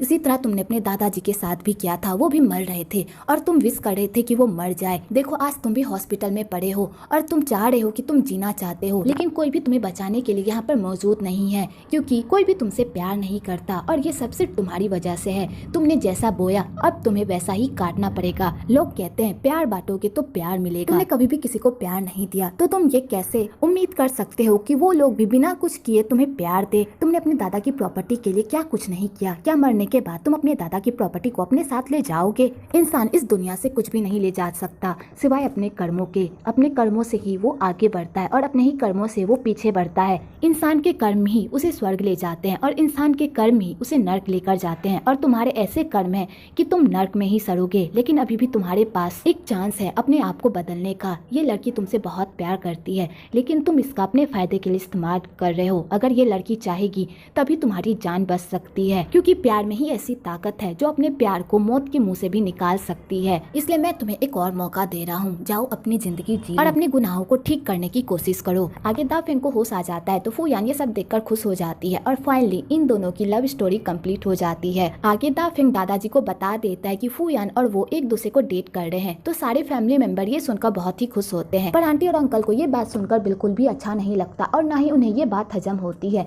क्योंकि अब उनके हाथ से दादाजी की प्रॉपर्टी जा चुकी होती है। तो बेचारे यही बात सोचकर सैड होते हैं कि तभी यान सबके सामने ये ऐलान कर देता है कि वो जियांग को डेट कर रहा है और वो भी जियांग से शादी करना चाहता है। तो यान की मॉम ये बात सुनकर तो पूरी तरह शॉक्ड हो जाती है, क्योंकि आज तक उसके बेटे ने किसी भी लड़की के बारे में ऐसा नहीं कहा होता है। जब भी उसकी मॉम से किसी भी लड़की से मिलने को कहती थी, वो हमेशा ये बहाना बना देता था कि उसे लड़कियों में इंटरेस्ट नहीं है, लेकिन आज पहली बार वो एक लड़की के बारे में बात कर रहा है और वो भी शादी के लिए। तो बेचारी ये बात सुनकर भी बहुत खुश होती है कि फाइनली उसके बेटे की लाइफ में भी तो कोई लड़की है। आगे लॉयर ली दादाजी को जियांग और दा फेंग के अफेयर के बारे में बता देते हैं, तो दादाजी ये सब सुनकर तो पूरी तरह शॉक्ड हो जाते हैं। तो लॉयर ली दादाजी को ये भी बताते हैं कि जियांग एक नंबर की लालची लड़की है, पहले वो दा फेंग को डेट कर रही थी, अब वो यान को भी डेट कर रही है। तो दादाजी कहते हैं शुरू से ही मुझे ये लड़की पसंद नहीं थी, लेकिन इस लड़की की वजह से मेरा पोता फू यान के साथ है। मैं इस लड़की का शुक्रिया अदा भी करना चाहता हूँ और इस लड़की को अपनी लाइफ से बाहर भी निकालना चाहता हूँ, इसलिए तुम इस पर कड़ी नजर रखना, ठीक है? आगे आगे दाफिंग फू यान को बड़े ही रोमांटिक अंदाज में प्रपोज करता है। तो फू यान ये सब देखकर बहुत ही खुश होती है। तो दाफिंग फू यान से वादा करता है कि वो पूरी जिंदगी उसका ख्याल रखेगा और उससे ही प्यार करेगा, लेकिन उसे भी एक वादा करना होगा कि वो हान डोंग के साथ इधर उधर घूमने नहीं जाएगी, वो सिर्फ उसे ही देखेगी और उसी के साथ घूमेगी। तो फू यान इस बात को सुनकर हंसने लगती है, लेकिन वो प्रॉमिस भी कर देती है और कहती है ठीक है, लेकिन मैं तुम्हें एक बात बता दूं, हान डोंग मेरा बहुत ही अच्छा दोस्त है, उसने मेरी बहुत हेल्प की है, इसलिए प्लीज उसके बारे में बुरे ख्याल मत रखो। दूसरी तरफ आंटी के हाथ से जायदाद तो चला गया होता है, पर वो फू यान को अपने हाथ से जाने नहीं देती और उसे अपनी बेटी बनाकर अपने पास रखती, ताकि फ्यूचर में फू यान उसके काम आ सके और उसे जायदाद का कुछ हिस्सा मिल सके। आगे दाफिंग और फू यान अपनी लाइफ में बहुत ही खुश होते हैं और वो दोनों साथ में अच्छा टाइम भी स्पेंड कर रहे होते हैं कि तभी दाफिंग की तबीयत अचानक खराब हो जाती है। तो सारे लोग ये देखकर पूरी तरह परेशान हो जाते हैं। आगे दाफिंग को हॉस्पिटल ले जाया जाता है, तो वहाँ पर डॉक्टर उन लोगों को बताते हैं कि दाफिंग को कैंसर है और वो भी लास्ट स्टेज है, उसके पास अब कुछ ही मंथ बचे हैं, अगर वो अपना ट्रीटमेंट सही टाइम से करवाएगा तो शायद उसे कुछ और टाइम जीने के लिए मिल जाएगा। तो दाफिंग जैसे ये सुनता है उसके तो रोंगटे ही खड़े हो जाते हैं और सारे फैमिली मेंबर्स तो ये सब सुनकर तो पूरी तरह शॉक्ड हो जाते हैं। आगे दाफिंग को अपनी बीमारी पर बिल्कुल भी यकीन नहीं होता और वो वहाँ से भागने लगता है। तो दादाजी कहते हैं तुम कहाँ जा रहे हो? तो दाफिंग कहता है ये डॉक्टर झूठ बोल रहा है, मुझे कोई भी कैंसर वैंसर नहीं है, मैं काम पर जा रहा हूँ। और दाफिंग जाने लगता है। तो दादाजी कहते हैं तुम अब से कोई काम नहीं करोगे, अब से तुम सिर्फ अपने ट्रीटमेंट पर ध्यान दोगे और तब तक तुम्हारे ऑफिस का सारा काम यान करेगा और मेरी सारी प्रॉपर्टी का मालिक यान होगा। जब तुम ठीक हो जाओगे तो मैं ये प्रॉपर्टी तुम्हें खुद वापस कर दूंगा, तब तक ये सारी प्रॉपर्टी यान की रहेगी। तो अंकल और आंटी जैसे ये सुनते हैं उनके तो खुशी का ठिकाना ही नहीं रहता और बेचारा दाफिंग ये सब सुनकर तो सदमे में ही चला जाता है। उसे इस बात पर यकीन ही नहीं हो रहा होता है कि उसे इतनी बड़ी बीमारी हो गई और उसे भनक तक नहीं पड़ी। इधर जियांग भी ये बात सुनकर शॉक्ड हो जाती है, पर उसे दाफिंग से उतना कोई लगाव नहीं होता, उसे बस पैसों से लगाव होता है। दाफिंग ना सही यान ही सही, अगर यान के पास प्रॉपर्टी है तो वो यान के ही पीछे जाएगी, ना कि दाफिंग के पीछे। आगे सारे लोग यान की बहुत ही अच्छे से केयर करते हैं और उसकी देखभाल भी करते हैं, पर यान को ये सब बिल्कुल भी अच्छा नहीं लग रहा होता है। इधर फू यान दाफिंग के लिए तो बहुत कुछ करती है, उसके लिए मेडिसिन बनाती है ताकि वो ठीक हो जाए और दाफिंग फू यान की ये सारी कोशिशें देखता भी है, तो उसे फू यान के लिए बहुत ही बुरा लगता है क्योंकि यान उसे बहुत प्यार करती है और वो उसके लिए अपनी पूरी लाइफ भी बर्बाद करने के लिए तैयार है। और दाफिंग को इसी बात का बहुत बुरा लगता है क्योंकि दाफिंग भी फू यान से बहुत प्यार करता है और दाफिंग ये नहीं चाहता कि उसकी वजह से फू यान अपनी लाइफ से कोई भी सेक्रीफाइस करे, क्योंकि अब उसके पास कुछ टाइम ही बचा हुआ है और इस टाइम में वो फू यान को वो खुशी नहीं दे सकता जिसकी वो हकदार है। अगर उन दोनों की शादी हो गई तो वो दोनों कुछ दिन तक ही खुशी रहेंगे, उसके बाद दाफिंग उसे हमेशा हमेशा के लिए छोड़कर चला जाएगा और फू यान अपनी लाइफ में फिर से अकेली हो जाएगी, जो दाफिंग नहीं चाहता। इसलिए दाफिंग एक बहुत बड़ा फैसला करता है फू यान के लिए और दाफिंग फू यान को हान डोंग के साथ सेट करने की कोशिश करता है और दाफिंग फू यान का बहुत ही बेरहमी से दिल तोड़ देता है और उसे ये भी कहता है कि उसने कभी भी उससे प्यार नहीं किया, उसने बस उसके साथ खिलवाड़ किया है, उसने सिर्फ उसके साथ प्यार करने का नाटक किया, इसलिए वो उससे ज्यादा कोई उम्मीद ना रखे और हान डोंग के साथ अपनी लाइफ की नई शुरुआत करे। और दाफिंग फू यान को ऐसी ऐसी बातें बोलता है जिससे फू यान का दिल पूरी तरह से दुख जाता है, पर फू यान को पता होता है कि दाफिंग ये सब अपनी बीमारी की वजह से बोल रहा है, क्योंकि दाफिंग भी उससे बहुत प्यार करता है और वो नहीं चाहता कि उसके जाने के वो लाइफ में अकेली रहे। तो फू यान दाफिंग को कहती है प्लीज ऐसा मत करो, मुझे पता है ये सब तुम बीमारी की वजह से कर रहे हो, लेकिन इससे मुझे कोई फर्क नहीं पड़ता, अगर हम लोग साथ में थोड़ा टाइम भी स्पेंड करें उससे भी मुझे कोई अफसोस नहीं होगा, मैं बस तुम्हारे साथ रहना चाहती हूँ, प्लीज मुझे अपने आप से दूर मत करो, तुमने मुझे प्रपोज किया था, प्लीज मेरा दिल इस तरह मत तोड़ो। तो दाफिंग कहता है मैंने बस तुम्हारा इस्तेमाल किया है और तुम्हारे दिल के साथ खेला है, क्या तुम्हें समझ में नहीं आता? और रही इस रिंग की बात, तो इस रिंग का कोई मतलब नहीं है और दाफिंग उस रिंग को पानी में फेंक देता है और फू यान का दिल बहुत ही बेरहमी से तोड़कर वहाँ से चला जाता है। आगे फू यान उस रिंग को ढूंढने के लिए पानी में चली जाती है, तो हान डोंग भी उसकी हेल्प करता है। तो हान डोंग फू यान से कहता है क्या तुम दाफिंग से इतना प्यार करती हो जो उसकी कही हुई बातों का बुरा नहीं मान रही? तो फू यान कहती है मुझे भी पता है कि दाफिंग मुझसे बहुत प्यार करता है, बस वो अपनी बीमारी की वजह से मुझसे इस तरह बात कर रहा है और मुझसे दूर जाने की कोशिश कर रहा है, लेकिन मैं भी फू यान हूँ, मैं भी उसे अपने आप से इस तरह दूर जाने के लिए बिल्कुल भी नहीं दूंगी। कि तभी हान डोंग को वो रिंग मिल जाती है और वो फू यान को दे देता है, तो फू यान उस रिंग को देखकर खुश हो जाती है। दूसरी तरफ जियांग यान को अपने प्यार के जाल में फंसाने की कोशिश करती है और उसके साथ रहने की कोशिश करती है कि तभी वहाँ पर दाफिंग भी आ जाता है, क्योंकि दाफिंग को यान और जियांग के रिश्ते के बारे में सब कुछ पता होता है। तो जियांग यहाँ पर अपने झूठ पर पर्दा डालने लगती है और कहती है मैंने ये सब तुम्हारे लिए ही किया था, जब मुझे पता चला था कि यान तुम दोनों के बीच आ रहा था तो इसलिए मुझे यान के साथ प्यार का नाटक करना पड़ा तुम्हारे बीच से हटाने के लिए। तो दाफिंग कहता है यान बहुत ही अच्छा लड़का है और वो बहुत अच्छा भाई भी है और मैं नहीं चाहता कि कोई भी यान का दिल इस तरह दुखाए, वैसे भी मैं मरने वाला हूँ और मैं मैं चाहता हूँ कि तुम अपनी लाइफ में आगे बढ़ो। यान बहुत ही अच्छा लड़का है और वो तुम्हें बहुत खुश भी रखेगा। अगर तुम उसके साथ अपनी लाइफ की शुरुआत करना चाहती हो तो मुझे कोई प्रॉब्लम नहीं होगा। और दाफिंग ये कहकर वहाँ से चला जाता है। तो जियांग के लिए तो खुशी वाली ही बात होती है, उसके हाथ में दोनों तरफ से लड्डू ही होते हैं। आगे वो लोग घर आते हैं तो दादाजी उन दोनों की जबरदस्ती शादी करवाने की कोशिश करते हैं, पर दाफिंग शादी करने से मना कर देता है। तो फूयान भी दाफिंग को समझाने की कोशिश करती है कि उसे उसकी बीमारी से कोई फर्क नहीं पड़ता, चाहे वो लोग साथ में कितना भी कम टाइम क्यों ना स्पेंड करे, पर वो उसके साथ ही रहना चाहती है। पर दाफिंग उसकी एक भी नहीं सुनता और शादी करने से मना कर देता है। तो बेचारी फूयान सैड हो जाती है। आगे यान फूयान को कहता है, अगर दाफिंग इस तरह नहीं मान रहा तो अपनी खूबसूरती का इस्तेमाल करो और अपनी सेक्सी लुक से दाफिंग को रिझाने की कोशिश करो, तब देखना दाफिंग कैसे तुम्हारे चंगुल में आता है। तो फूयान यान के कहने पर दाफिंग को अपने सेक्सी लुक से रिझाने की कोशिश करती है। तो दाफिंग पहले तो उसे दूर जाने की कोशिश करता है, पर वो अपने आप को रोक नहीं पाता और वो फूयान के करीब चला जाता है। वेल आपको यहाँ पर इन दोनों का रोमांटिक सीन भी देखने को मिलेगा, पर दाफिंग अपने आप को रोक लेता है और फूयान को कहता है, मैं तुमसे बहुत प्यार करता हूँ, इसलिए मैं तुम्हारे साथ ये नहीं कर सकता। फूयान दाफिंग को बेहोश करके एक कुर्सी में बांध देती है और सारे फैमिली मेंबर दाफिंग को कहते हैं, या तो तुम फूयान से शादी कर लो वरना जिंदगी भर इसी में बंधे रहो। बेचारा दाफिंग चिल्लाता रह जाता है कि वो फूयान से शादी करके उसकी लाइफ बर्बाद नहीं कर सकता, पर उसके घर वाले उसकी एक भी नहीं सुनते और ना ही फूयान सुनती है। तो दाफिंग बेचारा चिल्लाता रह जाता है, पर कोई भी उसकी एक बात भी नहीं सुनता, उल्टा उसे डराने लगता है। तो बेचारा दाफिंग भी लास्ट में तंग हो जाता है और कहता है, ठीक है मैं शादी करने के लिए तैयार हूँ। आगे उन दोनों की शादी हो जाती है। तो दादाजी दाफिंग को कहते हैं, तुमने मेरी इच्छा पूरी की है तो मैं तुम्हें एक गिफ्ट दूंगा जिसे देखकर तुम खुश हो जाओगे। आगे दादाजी दाफिंग को बता देते हैं कि उसे कोई भी कैंसर नहीं है, ये सब उनका ही प्लान था उसका टेस्ट लेने के लिए कि वो फूयान से सच में प्यार करता भी है या नहीं, या सिर्फ वो फूयान का इस्तेमाल कर रहा है। तो दाफिंग जैसे ये सब सुनता है उसके तो होश ही उड़ जाते हैं। आगे दादाजी अपनी फैमिली को बताते हैं कि मैं इन दोनों की शादी बड़े ही धूमधाम से करना चाहता हूँ, इसलिए अब तुम लोगों की जिम्मेदारी है कि इन दोनों की शादी कैसे करवानी है। आगे दाफिंग और फूयान की शादी की पूरी तैयारियां होने लगती और सारे फैमिली मेंबर मिलकर इस शादी की तैयारियां करते हैं। तो दादाजी ये सब देखकर बहुत ही खुश होते हैं, क्योंकि पहले उनकी फैमिली पूरी तरह बिखरी हुई थी, किसी को किसी से कोई फर्क नहीं पड़ता था, अगर कोई मर भी जाए तो भी उन्हें कोई फर्क नहीं पड़ता था। लेकिन फूयान के आने के बाद उनकी सारी फैमिली पूरी तरह बदल गई, वो एक दूसरे से प्यार करने लगे और एक दूसरे की खुशियां में खुश होने लगे। तो दादाजी ये सब देखकर बहुत ही खुश होते हैं। आगे यान दादाजी से मिलने के लिए जाता है और दादाजी को कहता है, दादाजी आप जो चाहते थे आपको वो सब मिल गया, अब तो आप खुश है ना। तो दादाजी कहते हैं, हाँ मुझे वो सब कुछ मिल गया, मेरा नालायक पोता फिर से लाइन पर आ चुका है और उसकी लाइफ में एक ऐसी लाइफ पार्टनर है जो हमेशा उसे सही रास्ते पर चलना सिखाएगी और उसे प्यार करना सिखाएगी।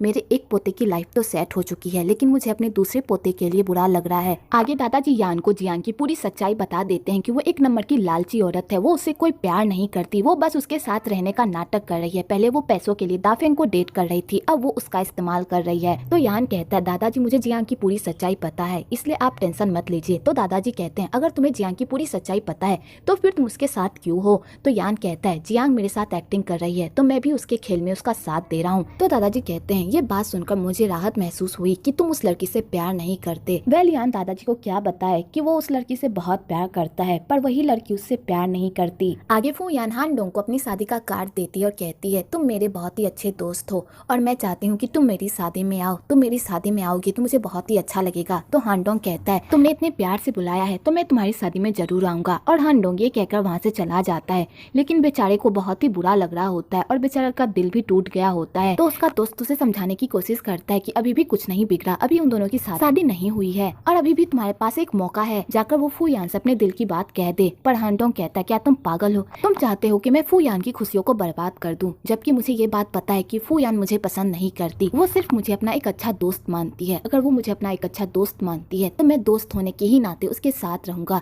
और उसकी रक्षा करूंगा। आगे यान दाफिंग और फूयान को अपने स्टोर लेकर जाता है उन दोनों का वेडिंग ड्रेस चूज करने के लिए। तो वहाँ पर जियांग भी होती है जो दाफिंग को बड़ी ही जहरीली नजरों से देख रही होती है और दाफिंग को यह एहसास दिलाने की कोशिश कर रही होती है कि वो उसकी गर्लफ्रेंड है जिससे वो प्यार करता था और इतने सारे क्राइम में उसने ही उसका साथ दिया था। पर दाफिंग जियांग को इग्नोर करता है क्योंकि अब वो फूयान से प्यार करता है और उसके लिए जियांग अब कोई मायने नहीं रखती। तो जियांग को ये सब देखकर बहुत ही गुस्सा आता है और यान ये सब नोटिस कर रहा होता है। दूसरी तरफ जियांग भी दाफिंग के पीछे पड़ जाती है और कहती है, बहुत जल्द तुम अपने गोल को हासिल कर लोगे, जैसा हमने सोचा था वो सब कुछ अब हमें मिलने वाला है। तो दाफेंग जियांग को समझाता है कि वो अब उससे प्यार नहीं करता, अब वो फू यान से प्यार करता है। इसलिए मैं चाहता हूँ कि तुम पुरानी बीती बातों को भूलकर अपनी लाइफ में आगे बढ़ो। जैसे मुझे अपना सच्चा लाइफ पार्टनर मिल गया है वैसे ही तुम्हें भी मिल जाएगा। तुम्हारी लाइफ में भी कोई ऐसा आएगा जो सिर्फ तुमसे प्यार करेगा। इसलिए पास्ट में जीना छोड़ दो और फ्यूचर की सोचो। और दाफेंग ये कहकर वहाँ से चला जाता है तो जियांग को बहुत ही गुस्सा आता है और वो गुस्से वाली नजरों से दाफेंग को देखती है और कहती है, इतनी आसानी से तुम मुझसे पीछा नहीं छुड़वा सकते। मैं तुम्हें इतनी आसानी से अपने हाथ से तो जाने नहीं दूंगी। तुमने जो मेरे साथ किया है उसकी कीमत तो तुम्हें चुकानी ही पड़ेगी। आगे वो दोनों वेडिंग शूट करवाने के लिए जाते हैं तो फू यान बहुत ही अजीब जगह चूज करती है जो दाफेंग को बिल्कुल भी पसंद नहीं आता, पर फू यान उस जगह पर खूब मस्ती करती है और वो दोनों साथ में ढेर सारी फोटो क्लिक करवाते हैं। उसके बाद फू यान दाफेंग को अपनी दादी से मिलवाने के लिए जाती है और वहाँ पर वो दोनों दादी का आशीर्वाद लेते हैं अपनी लाइफ की नई शुरुआत के लिए। आगे चीफ फू यान की शादी पर आते हैं और उसे दादी का एक तोहफा देते हैं क्योंकि दादी ने अपने हाथों से एक शादी का जोड़ा सिला होता है जो उन्होंने अपनी शादी में पहनने के लिए बनाया होता है, पर उनकी शादी तो वांग चाई दादा से हुई ही नहीं। तो चीफ वो ड्रेस फू यान को दे देता है और कहता है, अगर तुम ये ड्रेस पहनोगी तो तुम्हारी दादी को बहुत ही अच्छा लगेगा और तुम्हें अपनी दादी का आशीर्वाद भी मिलेगा। तो फू यान ये सब देखकर इमोशनल हो जाती है। आगे उन दोनों के शादी का दिन भी आ जाता है तो दाफेंग अच्छे से रेडी होकर जा रहा होता है तो जियांग उसे फिर से कॉल करती है और उसे कहती है, मेरे पास वापस आ जाओ। तुम्हें पता है कि मैं तुमसे कितना प्यार करती हूँ और तुम भी मुझसे बहुत प्यार करते हो। अब तुम्हें सब कुछ मिल गया है तो तुम मुझसे पीछा छुड़वाना चाहते हो। मैं ऐसा होने नहीं दूंगी। तो दाफेंग कहता है, जियांग तुम पागल हो गई हो। मैंने तुम्हें कितनी बार कहा कि अब मैं तुमसे प्यार नहीं करता। तुम अपनी लाइफ में आगे बढ़ो और मैं भी अपनी लाइफ में आगे बढ़ रहा हूँ। मुझे पैसों का कोई लोभ नहीं है। मैं फू यान से सच में बहुत प्यार करता हूँ और मैं फू यान की खुशियों के लिए कुछ भी कर सकता हूँ, इसलिए मेरे रास्ते में मत आओ। तो जियांग कहती है, तुमने उस गांव की गवार के लिए मुझे छोड़ा ना, तो तुम याद रखना कि मैं तुम दोनों को इस तरह खुशी खुशी तो रहने दूंगी नहीं। और तुम्हें क्या लगता है कि तुम फू यान के साथ खुश रह पाओगे? क्या तुम्हें नहीं पता कि फू यान की दादी तुम्हारी वजह से मरी थी? तुमने ही वो दालचीनी का पेड़ ऑर्डर किया था जिस वजह से उन गुंडों ने दादी पर हमला किया और उनकी जान चली गई। अगर फू यान को इस बारे में पता चल गया तो फिर क्या वो तुम्हारे साथ कभी रहेगी? बिल्कुल भी नहीं रहेगी। मैं तुम दोनों का रिश्ता किसी भी कीमत पर तोड़ कर रहूंगी, मेरी बात याद रखना। तो दाफेंग भी कहता है, अगर तुमने मेरी और फू यान के बीच में आने की कोशिश की तो मैं तुम्हें नहीं छोड़ूंगा। कि तभी उधर से फू यान आ जाती है तो दाफेंग उसे गले लगा लेता है और फू यान को कहता है, चाहे कुछ भी हो जाए तुम मेरा साथ कभी भी नहीं छोड़ोगी ना फू यान, प्लीज मुझसे वादा करो। तो फू यान कहती है, चाहे कुछ भी हो जाए मैं तुम्हारा साथ नहीं छोड़ूंगी। आगे उन दोनों की शादी की सारी रस्में स्टार्ट हो जाती है और वो दोनों एक दूसरे से शादी कर लेते हैं। तो बेचारा हान डोंग ये सब देखकर तो पूरी तरह अंदर ही अंदर रो रहा होता है, पर वो फू यान के लिए बहुत खुश भी होता है कि फाइनली उसे अपना सच्चा प्यार मिल गया। आगे हान डोंग उन दोनों की शादी को देखकर चुपचाप वहाँ से चला जाता है। आगे फू यान और दाफिंग एक दूसरे के साथ अच्छा टाइम स्पेंड करते हैं और वो दोनों अपनी शादी की फोटोज देख रहे होते हैं। दूसरी तरफ यान जियांग से मिलने के लिए जाता है और उसे पूछता है, तुम ठीक हो ना? तो जियांग कहती है, मुझे क्या होगा, मैं ठीक हूँ, मैं बस थोड़ा लेट हो गई, चलो हम लोग शादी में चलते हैं। और जियांग यान के साथ शादी में चली जाती है। आगे जियांग सबसे माफी मांगती है कि वो शादी पर सही टाइम पर नहीं आ पाई क्योंकि उसे कुछ काम आ गया था। तो दादाजी का जियांग का घर में आना बिल्कुल भी पसंद नहीं आता। तो दादाजी जियांग को कहते हैं, अब से तुम्हें दाव को पढ़ाने की कोई जरूरत नहीं है, अब से खुद दाफिंग दाव को पढ़ाएगा। तुमने हमारे लिए जो भी किया उसके लिए शुक्रिया। तो बेचारे जियांग का मुंह तो कुत्ते जैसा हो जाता है, पर दाव को बहुत ही बुरा लगता है कि उसका पहला प्यार उससे अब दूर हो जाएगा। आगे जियांग दाव से मिलने के लिए जाती है और उसे अपनी चुपड़ी चुपड़ी बातों में इस तरह फंसाती है कि बेचारा दाव भी एक बच्चा ही होता है और वो जियांग की बातों में आ जाता है। आगे जियांग दाव को कहती है, मैंने तुम्हारे लिए एक सरप्राइज प्लान किया है जो दाफिंग के रूम में है, बस तुम्हें उस लॉकर को खोलकर उस गिफ्ट को निकालना है। तो दाव कहता है, लेकिन मुझे तो उस लॉकर का पासवर्ड ही नहीं पता, मैं कैसे जाऊंगा उस रूम में? तो जियांग कहती है, जब भी तुम्हें मौका मिले तुम चोरी छुपे दाफिंग के रूम में घुस जाना और उस चीज को निकाल लेना, ठीक है? तो दाव कहता है, ठीक है। आगे दाफिंग और फू यान के सुहाग रात का टाइम आ जाता है और वो दोनों रोमांस फरमा ही रहे होते हैं कि तभी वहाँ पर दाव आ जाता है क्योंकि दाव की हालत बहुत ही खराब होती है जिस वजह से फू यान को दाव का ख्याल रखना पड़ता है और उन दोनों के रोमांस में खलल आ जाती है। तो दाफिंग कहता है, तुम दाव का ख्याल रखो, मैं सोफे पर सो जाता हूँ। अगली सुबह फू यान उठती है तो दाफिंग को इस तरह सोता हुआ देखकर वो उसके पास जाती है और उसे उठाने की कोशिश करती है कि तभी वहाँ पर आंटी आ जाती है और उन दोनों को इस तरह अजीब हालत में देखकर शर्मा जाती है। दूसरी तरफ हान डोंग पूरी तरह देवदास मोड में चला जाता है जिस चक्कर में उसकी तबीयत भी खराब हो जाती है। तो उसका दोस्त फू यान को कॉल करके घर बुलाता है। तो फू यान हान डोंग की अच्छी देखभाल करती है और उसकी केयर करती है। तो हान डोंग कहता है, तुम्हें ये सब करने की कोई जरूरत नहीं है। तो फू यान कहती है, जब मैं मुसीबत में थी तो तुम हमेशा मेरी हेल्प करते थे, तो फिर मैं तुम्हारी हेल्प क्यों ना करूं? तुम मेरे बहुत ही अच्छे दोस्त हो, तो मैं तुम्हारी हेल्प करूंगी ही। तो हान डोंग उसे कुछ भी नहीं कहता और उसके साथ कोऑपरेट करता है। दूसरी तरफ दा फेंग यान को समझाने की कोशिश करता है कि वो जिस लड़की के पीछे भाग रहा है वो लड़की बिल्कुल भी सही नहीं है, वो बस पैसों की पुजारी है। अगर जियांग को तुम में और पैसों में किसी को चुनने को कहा जाए ना, वो सिर्फ पैसों को चुनेगी, ना कि तुम्हें। तुम्हारा दिल बहुत ही साफ है, इसलिए मैं नहीं चाहता कि तुम्हें कोई भी तकलीफ हो। तो यान कहता है भाई तुम टेंशन मत लो, मैं अपना ख्याल रख सकता हूँ। दोनों भाई मिलकर खूब पीते हैं। उसके बाद वो लोग घर जाते हैं तो फू यान दा फेंग की ऐसी हालत देखकर तो पूरी तरह हैरान होती है। तो दा फेंग नशे की हालत में फू यान के साथ फ्लर्ट करता है और उसे बताता है कि उसने उसके लिए एक बहुत बड़ा सरप्राइज प्लान किया है। तो फू यान ये सुनकर खुश हो जाती है और वो उससे सरप्राइज के बारे में पूछती है, पर दा फेंग उसे कुछ भी नहीं बताता। तो बेचारी फू यान ये सब देखकर और गुस्सा जाती है। वेल आपको यहाँ पर इन दोनों का क्यूट सा रोमांस भी देखने को मिलेगा। अगले दिन फू यान एक अच्छी वाइफ बनने की ट्रेनिंग लेती है ताकि वो दा फेंग के स्टैंडर्ड से मैच कर सके, और सारी फैमिली उसकी हेल्प भी करती है। आगे दादाजी ये सब देखकर बहुत ही खुश होते हैं और दा फेंग को कहते हैं जैसा मैंने तुमसे प्रॉमिस किया था, अब ये पूरी जायदाद तुम्हारी है, इसलिए अब से इस कंपनी को तुम ही संभालोगे। कल कॉन्फ्रेंस है, इसलिए अच्छे से तैयार होकर जाना ताकि सारे लोग तुम्हारी कॉन्फ्रेंस अच्छे से सुन सके। तो दा फेंग ये सब देखकर बहुत ही खुश होता है और फू यान भी। आगे दा फेंग की कॉन्फ्रेंस का दिन भी आ जाता है तो सारे लोग टीवी पे बैठकर दा फेंग का कॉन्फ्रेंस देख रहे होते हैं। दूसरी तरफ दाओ दा फेंग के रूम में चोरी छुपे जाकर उस लॉकर को खोल देता है। तो दाओ जैसे ही उस लॉकर के अंदर उस सामान को देखता है तो वो पूरी तरह शॉक्ड हो जाता है और अपनी बहन को अपने साथ लेकर जाता है।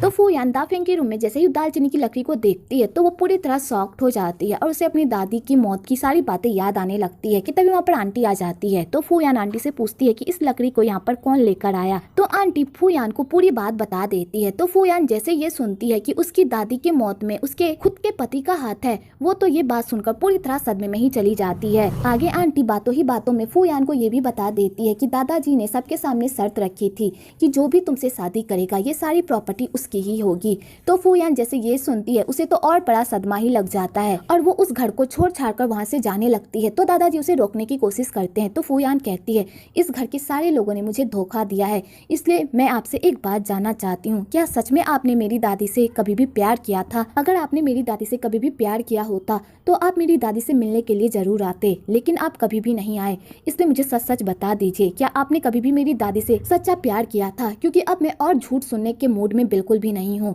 तो दादाजी फू यान के सामने झुककर माफी मांगते और कहते हैं फू यान प्लीज मुझे माफ कर दो, मैंने तुम्हारी दादी के साथ बहुत बुरा किया, मैंने तुम्हारी दादी के साथ प्यार का नाटक किया बस उनकी मेडिसिन की रेसिपी चुराने के लिए। आज मेरी कंपनी जिस भी मुकाम पर है वो सिर्फ तुम्हारी दादी की मेडिसिन की रेसिपी की वजह से है, प्लीज मुझे माफ कर दो, मैंने तुम्हारी दादी को धोखा दिया है। तो फू यान जैसे ये सुनती है वो तो पूरी तरह टूट ही जाती है, क्योंकि उसने जिस से भी प्यार और भरोसा किया उन सब ने मिलकर उसे सिर्फ धोखा ही दिया। तो फू यान उस घर को छोड़कर चली जाती है और दादाजी ये सदमा बर्दाश्त नहीं कर पाते और उन्हें हार्ट अटैक आ जाता है। दूसरी तरफ दा फेंग कॉन्फ्रेंस कर रहा होता है तो वहाँ के सारे रिपोर्टर्स दा फेंग से उसकी वाइफ के बारे में पूछते हैं। तो दा फेंग अपनी वाइफ के बारे में बताता है कि वो अपनी वाइफ से बहुत प्यार करता है और वो उसके बिना नहीं जी सकता, और आज वो जिस भी मुकाम पर है वो सिर्फ अपनी वाइफ की वजह से है। अगर उसकी वाइफ उसकी लाइफ में नहीं आई होती तो आज वो ऐसा इंसान नहीं होता जैसा इंसान आज वो है। मेरी वाइफ ने मुझे सबसे प्यार करना सिखाया, सबकी केयर करना सिखाई। अगर मेरी वाइफ मेरी लाइफ में नहीं होगी तो मैं जी भी नहीं पाऊंगा, मैं उसके बिना एक पल भी नहीं रह सकता। तो सारे लोग ये सुनकर तो बहुत ही खुश होते हैं। वेल इधर दा फेंग अपनी वाइफ की तारीफ कर रहा होता है क्योंकि वो उसके बिना जी नहीं सकता, और इधर उसकी वाइफ उसे हमेशा हमेशा के लिए छोड़कर जा रही होती है। दूसरी तरफ दादाजी की कंडीशन बहुत ही खराब हो जाती है तो वो लोग दादाजी की ऐसी कंडीशन देखकर बहुत ही परेशान हो जाते हैं, और दादाजी की फैमिली पहली बार उनके लिए इतना परेशान हो रही होती है और उनके लिए आंसुएं बहा रही होती है। इधर दा फेंग खुशी खुशी घर आता है और वो फू यान को ढूंढ रहा होता है, पर घर में फू यान नहीं होती तो वो पूरी तरह परेशान हो जाता है। तो वो आंटी को कॉल करता है और उनसे पूछता है कि आखिरकार घर के सारे लोग कहाँ पर हैं। तो आंटी उसे पूरी बात बता देती है और उसे ये भी बता देती है कि फू यान को पता चल गया है कि उसकी दादी के मौत के पीछे उसी का हाथ था और फू यान कभी भी उसे माफ नहीं करेगी। तो दा फेंग कहता है फू यान को इस बारे में कैसे पता चला। तो आंटी दा फेंग को ये बात नहीं बताती कि उसने अपने मुंह से ही फू यान को पूरी सच्चाई बताई है। उल्टा आंटी ये कहती है तुम्हें तुम्हारे कर्मों का फल मिल रहा है, तुमने जो पाप किए हैं तुम्हें उसी का फल मिल रहा है। तुम्हें क्या लगता है कि तुम सच्चाई को छुपा कर रख सकते हो? बिल्कुल भी नहीं, आज न कल सच्चाई बाहर आ ही जाती है। तो दा फेंग जैसे ये सुनता है वो तो पूरी तरह शॉक्ड ही हो जाता है। आगे दा फेंग को लगता है कि ये सारा कारनामा जियांग का है। तो दा फेंग सीधा जियांग के पास जाता है और उसका गला मोड़ देता है और कहता है मैंने तुम्हें कहा था ना कि फू यान से दूर रहना, तुमने अच्छा नहीं किया, आज मैं तुम्हें जान से मार डालूंगा। पर जियांग यहाँ पर अपने ही पैतरे आजमाने लगती है और दा फेंग से चुपड़ी चुपड़ी बातें कर कर उसे इस बात पर यकीन दिला देती है कि उसने फूयान को कुछ भी नहीं बताया और इन सब में उसका कोई हाथ नहीं है। तो दाफेंग जियांग की बातों पर भरोसा भी कर लेता है और जियांग ये सब देखकर बहुत ही खुश हो रही होती है और वो मन ही मन में सोच रही होती है, मैंने तुम्हें कहा था ना कि मैं तुम्हें और फूयान को कभी भी एक होने नहीं दूंगी। लो मैंने अपना काम कर दिया। आगे दाफेंग सीधा हानडोंग के पास जाता है और उसे पूछता है कि फूयान कहाँ पर है। तो हानडोंग कहता है मुझे क्या पता, वो तुम्हारी वाइफ है, तुम्हें पता होगा कि वो कहाँ पर है। वैसे तुम ये सब क्यों पूछ रहे हो, फूयान कहाँ पर है, उसे कुछ हुआ तो नहीं। तो दाफेंग कहता है इससे तुम्हारा कोई लेना देना नहीं है, मैं उसे खुद ढूंढ लूंगा,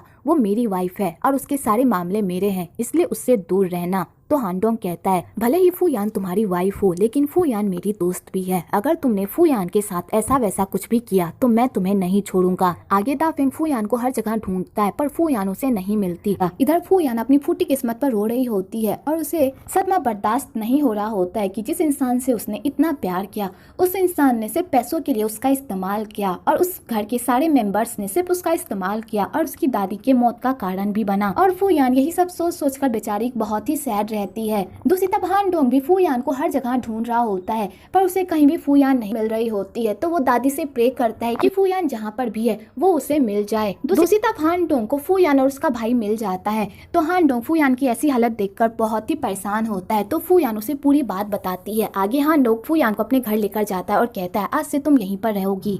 तो फूयान कहती है मैं तुम लोगों के ऊपर परेशानी खड़ी करना नहीं चाहती, मेरे ऊपर मेरे भाई की जिम्मेदारी है, इसलिए प्लीज मुझे यहाँ से जाने दो। तो हानडोंग कहता है तुम कहाँ जाओगी, क्या तुम्हारे पास कोई घर है रहने के लिए? नहीं ना, और मैं तुम्हारा दोस्त हूँ, क्या मैं तुम्हारे लिए इतना भी नहीं कर सकता? क्या तुम मुझे इतना गैर समझती हो? मैं तुम्हारे रहने और तुम्हारे जॉब का इंतजाम करता हूँ, अब मुझे तुम्हारी ना नहीं सुननी। तो फूयान कहती है ठीक है, थैंक यू सो मच मेरी इस हालत में मेरा साथ देने के लिए। आगे दाफेंग को पता चल जाता है कि फूयान हानडोंग के पास है। तो दाफेंग हानडोंग के पास जाता है फूयान से मिलने के लिए, पर हानडोंग उसे मिलने ही नहीं देता। तो दाफेंग फूयान फूयान चिल्लाने लगता है कि तभी फूयान बाहर आती है और हानडोंग को कहती है मुझे दाफेंग से कुछ बातें क्लियर करनी है, मुझे इससे बात करनी है, तुम जाओ यहाँ से। तो हानडोंग वहाँ से चला जाता है। आगे दाफेंग फूयान को कहता है मुझे माफ कर दो, मुझे नहीं पता था कि उस लकड़ी की वजह से तुम्हारी दादी की मौत हुई है, प्लीज इसमें मेरा कोई हाथ नहीं है, मेरी बात का यकीन मानो। और रही उस प्रॉपर्टी की बात, वो पहले जरूर था कि मैं तुम्हें प्रॉपर्टी के लिए ही पटाना चाहता था, लेकिन उसके बाद मैं सच में तुमसे प्यार करने लगा और मैं तुम्हारे बिना नहीं जी सकता। फूयान मेरी बातों पर भरोसा करो। तो फूयान कहती है तुम्हें क्या लगता है तुम मेरे सामने सफाइयाँ दोगे और मैं तुम्हारी बातों पर भरोसा कर लूंगी? बिल्कुल भी नहीं, तुमने जो मेरे साथ किया है उसके लिए मैं तुम्हें कभी भी माफ नहीं करूंगी। तुम्हारी वजह से मेरी पूरी फैमिली बर्बाद हो गई, इसलिए मैं चाहती हूँ कि तुम मुझसे दूर हो जाओ। बाय चांस हम दोनों के बीच सब कुछ ठीक भी हो गया तो भी हम पहले की तरह नहीं रह पाएंगे, इससे अच्छा होगा कि हम दोनों एक दूसरे से अलग हो जाएं। तो दाफेंग फूयान को समझाने की कोशिश करता है कि उसने कुछ भी नहीं किया, पहले जरूर उसने बहुत सारी गलतियां की थी लेकिन उसके बाद वो सच में बदल गया है, वो उससे बहुत प्यार करता है। पर फूयान उसकी बातों पर भरोसा नहीं करती और उससे कहती है मैं तुमसे भीख मांगती हूँ, प्लीज मेरी लाइफ से चले जाओ। तो दाफेंग जैसे ये सुनता है तो उसे बहुत ही बुरा लगता है और वो फूयान की लाइफ से चला जाता है। जियांग अच्छे से रेडी होकर दादाजी से मिलने के लिए आती है। तो यान जियांग को देखकर समझ जाता है कि इसके दिमाग में कोई ना कोई खिचड़ी जरूर पक रही है। आगे यान जियांग से पूछता है कि ये सारा कारनामा तुमने ही किया है ना? तो जियांग पहले तो इस बात से इनकार कर देती है, पर यान के ज्यादा जोर देने पर जियांग अपने सारे गुनाह कबूल कर लेती है। तो यान कहता है तुमने ये सब क्यों किया, सिर्फ पैसों के लिए? अगर यान की बजाय मैं प्रॉपर्टी का मालिक होता तो तुम मुझसे भी प्यार करती है ना? तो जियांग कहती है ऐसी कोई बात नहीं है, मैं दाफेंग से बहुत प्यार करती हूँ और मैं उसे खोना नहीं चाहती, इसलिए मैंने ये सब किया। तो यान कहता है अपनी बकवास बंद करो, मुझे भी पता है कि तुमने ये सब क्यों किया। तो जियांग कहती है मुझे माफ कर दो, मैंने तुम्हारा बहुत दिल दुखाया है। और जियांग ये कहकर वहाँ से चली जाती है। इधर दाफेंग ये सारी बातें सुन लेता है और उसे पता चल जाता है कि इन सारे कारनामे के पीछे जियांग है। आगे दाफेंग जियांग के पास जाता है और जियांग दाफेंग के सामने फिर से अपना इमोशनल विक्टिम कार्ड प्ले करने लगती है और कहती है जैसे फूयान ने तुम्हें छोड़ दिया उसी तरह यान ने भी मुझे छोड़ दिया, हम दोनों की किस्मत ही बदकिस्मत है। तो दाफेंग कहता है तुम सही कह रही हो, मैं कुछ देर के लिए अपने रास्ते से भटक गया था लेकिन अब मैं अपने रास्ते पर वापस आ गया हूँ, मुझे जो चाहिए था वो मुझे मिल गया है, इसलिए चलो हम लोग फिर से अपनी पुरानी लाइफ में वापस चलते हैं, चलो फिर से एक दूसरे को डेट करते हैं। तो जियांग जैसे ये सुनती है उसकी खुशी का तो ठिकाना ही नहीं रहता और इन दोनों का फिर से पैचअप हो जाता है। आगे डॉक्टर उन लोगों को बताते हैं कि दादाजी की कंडीशन बहुत ही खराब है, इसलिए हमें उनकी सर्जरी करनी होगी और उनकी सर्जरी में बहुत ही रिस्क है, इसलिए आप लोगों को इस पेपर पर साइन करना होगा। तो दाफेंग उस पेपर पर साइन करने से मना कर देता है और कहता है हमें इस सर्जरी की क्या जरूरत है, अगर दादाजी का मरना तय ही है तो उन्हें शांति से जाने दीजिए, मैं नहीं चाहता ये सर्जरी हो। तो अंकल आंटी ये सब सुनकर तो पूरी तरह शॉक्ड हो जाते हैं और कहते हैं मुझे पता ही था तुम जैसा घटिया इंसान इतनी आसानी से नहीं बदल सकता। तुम कितने बड़े एहसान फरामोश हो। दादाजी ने तुम्हारे लिए क्या कुछ नहीं किया। जैसे ही तुम्हारे हाथ प्रॉपर्टी लगी तुमने दादाजी को अपने रास्ते से हटाने की चाही, लेकिन मैं ऐसा होने नहीं दूंगी। जैसे ही पापा को होश आएगा वैसे ही मैं तुम्हारी सारी करतूत पापा को बताऊंगी कि तुमने उनके पीठ पीछे क्या कुछ किया। तो दाफेंग सबकी बकवास सुन लेता है और कहता है, जब आपको पता ही था कि मैं पैसों का पुजारी हूँ तो आपको मुझसे कोई उम्मीद ही नहीं रखनी चाहिए थी। आपको कैसे लगा कि मैं बदल गया हूँ? आपको लगता है कि कोई इंसान रातों रात बदल सकता है? नहीं ना, मुझे बस अपने पैसों से मतलब है जो मुझे मिल चुका है। इसके अलावा मुझे किसी से भी कोई लेना देना नहीं। और दाफेंग ये कहकर वहाँ से चला जाता है। तो वो लोग दाफेंग का ऐसा रूप देखकर तो पूरी तरह शॉक्ड हो जाते हैं। फूयान अपनी लाइफ में आगे बढ़ने की कोशिश करती है और इन सब में हान डोंग फूयान की बहुत ही हेल्प करता है। उसके लिए वो जॉब भी ढूंढता है जहाँ पर फूयान काम करती है और अपने भाई का गुजारा करती है। पर फूयान ये बात चिप से छुपा कर रखती है कि उसके और दाफेंग के बीच बहुत सारी प्रॉब्लम चल रही है और उसने दाफेंग का घर छोड़ दिया है क्योंकि फूयान नहीं चाहती कि उसकी वजह से चीफ को कोई भी परेशानी हो, क्योंकि चीफ ने उसकी बहुत ही हेल्प और वो उन्हें दुख नहीं पहुँचाना चाहती। इधर दाफेंग अपने अंकल आंटी के साथ भी अच्छे से पेश नहीं आता, उल्टा उनके कामों में नुस्ख निकालता है और उन्हें अपनी कंपनी से फायर करके छोटे मोटे जॉब में लगा देता है। तो अंकल आंटी ये सब देखकर तो पूरी तरह शॉक्ड हो जाते हैं और वो दाफेंग को कहते भी हैं, जितना उड़ना है उड़ लो, एक बार पापा को होश में आने दो, उसके बाद तुम्हारी सारी अकल ठिकाने आ जाएगी। पर दाफेंग पर इन सब बातों का कोई असर नहीं होता। दूसरी तरफ यान जियांग की मॉम से मिलने के लिए जाता है क्योंकि जियांग की मॉम की तबीयत ठीक नहीं होती और वो एक हॉस्पिटल में भर्ती होती है जहाँ पर यान जियांग की मॉम की अच्छी केयर करता है और उनके साथ टाइम स्पेंड करता है। तो जियांग की मॉम यान को कहती है, मुझे पता है मेरी बेटी ने तुम्हारे साथ बहुत गलत किया है, लेकिन मेरी बेटी इतनी भी बुरी नहीं है, ये सब मेरी वजह से है जो मेरी बेटी आज ऐसी बन गई है जो सिर्फ पैसों के पीछे भागती है। जियांग बचपन में बहुत ही अच्छी समझदार बच्ची थी, सबकी हेल्प करती थी, लेकिन मेरी वजह से उसकी लाइफ पूरी तरह बदल गई क्योंकि मैं एक मिस्ट्रेस थी और जियांग के पापा की वाइफ हमेशा हमारे पास आती थी और हमें खूब टॉर्चर करती थी और जियांग ये सब देख लेती थी तो उसे मेरे लिए बहुत बुरा लगता था। तो उसी दिन से जियांग ने फैसला किया था कि वो एक अमीर लड़का पटाएगी, उसके साथ शादी करेगी और एक अमीर खानदान की बहू बनकर सारे लोगों पर हुक्म चलाएगी, क्योंकि उसने बचपन में बहुत सारे दुख झेले थे जिस वजह से मेरी बेटी आज ऐसी बन गई है। तो यान को जियांग की ये स्टोरी सुनकर बहुत ही बुरा लगता है। तो जियांग ये सब देख लेती है यान को करते हुए, तो उसे बहुत ही बुरा लगता है कि उसने यान के साथ इतना बुरा किया। तो यान कहता है, मैंने ये सब तुम्हारे लिए नहीं किया, मैंने ये सब आंटी के लिए किया है, इसलिए ज्यादा उम्मीद मत रखना। तो जियांग कहती है, थैंक यू सो मच, तुमने मेरी बहुत हेल्प की है, मैंने तुम्हारे साथ बहुत बुरा किया लेकिन उसके बजाय तुमने मेरी बहुत हेल्प की है। आगे जियांग दाफेंग से मिलने के लिए उसके ऑफिस जाती है तो अंकल आंटी जानबूझकर वहाँ पर दाफेंग और फूयान की वेडिंग वाली फोटो रख देते हैं और जियांग को टॉन्ट मारते हैं, चाहे तुम कुछ भी कर लो, तुम इस खानदान की बहू नहीं बन सकती क्योंकि इस खानदान की बहू फूयान है और इस ऑफिस के चेयरमैन की वाइफ फूयान है, तुम तो सिर्फ एक मिस्ट्रेस हो जो आज है और कल चली जाएगी। तो जियांग को ये सब सुनकर बहुत ही गुस्सा आता है और वो अंकल आंटी को कहती है, आपको क्या लगता है कि आपके इस टेक्निक से मुझे कोई फर्क पड़ेगा? वैसे भी दाफेंग और फूयान का रिश्ता कब का खत्म हो चुका है और अब दाफेंग सिर्फ मेरा है। तो अंकल आंटी कहते हैं, चाहे तुम कितनी भी कोशिश कर लो पर तुम ये बात नहीं बदल सकती कि फूयान दाफेंग की लीगली वाइफ है और तुम एक बाहर वाली जो दाफेंग के साथ सो तो सकती है पर उसकी वाइफ नहीं बन सकती। तो जियांग को इस बात पर बहुत ही गुस्सा आता है क्योंकि वो अपनी मॉम की तरह तो बिल्कुल भी बनना नहीं चाहती। तो वो सीधा दाफेंग के पास जाती है और उसे कहती है, तुम मुझसे प्यार करते हो ना? तो दाफेंग कहता है, हाँ मैं तुमसे बहुत प्यार करता हूँ। तो जियांग कहती है, अगर तुम मुझसे प्यार करते हो तो मुझसे शादी कर लो और फूयान को डाइवोर्स दे दो। अगर तुमने ये कर दिया तो मैं समझ जाऊंगी कि तुम मुझसे बहुत प्यार करते हो। तो दाफेंग कहता है, बस इतनी सी बात। आगे वो दोनों फूयान के पास जाते हैं तो दाफेंग फूयान को डाइवोर्स पेपर देता है और कहता है, इसे साइन कर दो और बताओ इसके बदले तुम्हें क्या चाहिए, तुम जितने पैसे मांगोगी मैं उतने पैसे दूंगा। और दाफेंग फूयान के सामने बहुत ही बुरा बनने की कोशिश करता है और उसे खूब बुरा भला भी कहता है। तो फूयान को बहुत ही गुस्सा आता है और वो खींचकर उसे एक थप्पड़ मारती है और कहती है, मुझे तुमसे कुछ भी नहीं चाहिए, तुम्हें डाइवोर्स चाहिए ना, लो मैं साइन करती हूँ। और फूयान डाइवोर्स पेपर पर साइन कर देती है और कहती है, आज के बाद हम दोनों का कोई रिश्ता नहीं है, इसलिए मुझे कभी भी अपनी शकल मत दिखाना और जाओ अपनी प्रॉपर्टी के साथ खुश रहो और अपनी गर्लफ्रेंड के साथ भी। तो दाफेंग ये सब सुनकर वहाँ से चला जाता है और जियांग ये सब देखकर तो बहुत ही खुश होती है पर फूयान को बहुत ही बुरा लग रहा होता है इस रिश्ते के खत्म होने से। दूसरी तरफ दाफेंग को पता चलता है कि वो एक अमीर खानदान का पोता है तो दाफेंग ये सब देखकर तो पूरी तरह शॉक्ड हो जाता है। अपने नाना जी से बहुत ही गुस्से में रहता है और उनसे बहुत नफरत भी करता है क्योंकि उसके नाना जी ने अपनी बेटी की कभी भी परवाह नहीं की, उन्हें सिर्फ पैसों से ही मतलब था। एक्चुअली यहाँ की स्टोरी ये होती है कि हान डोंग के नाना जी की इकलौती बेटी होती है तो हान डोंग के नाना अपनी बेटी की शादी बिजनेस की प्रॉफिट को बढ़ाने के लिए एक अमीर आदमी से कर देते हैं पर उन दोनों की शादी ज्यादा दिन तक नहीं टिकती और उसके पापा की मौत हो जाती है, लेकिन उसके बाद भी उसके नाना जी उसका पीछा नहीं छोड़ते और अपनी बेटी का इस्तेमाल करते हैं सिर्फ पैसों के लिए। तो हान डोंग की माँ ये नहीं चाहती थी कि उसका बेटा भी पैसों की वजह से अपने नाना के बलि चढ़ जाए, इसलिए वो अपने बेटे को अपने भाई के पास छोड़ आती है ताकि वो अपने बेटे को अपने पापा से दूर रख सके और उनके गंदे कामों में अपने बेटे को शामिल ना करे। लेकिन इन सब चक्कर में उसकी माँ की मौत हो जाती है और बेचारा हान डोंग अकेला ही रह जाता है और उसके बाद आबाओ के पापा ही उसे पाल पोस कर बड़ा करते हैं। तो हान डोंग अपने नाना को खूब कड़वी कड़वी बातें सुनाता है कि उनकी वजह से ही आज उसकी मॉम उसके पास नहीं है। अगर वो पैसों की बजाय अपनी फैमिली को अहमियत देते तो आज उनकी फैमिली कितनी खुशहाल होती और हान डोंग की लाइफ इस तरह नहीं बीती होती।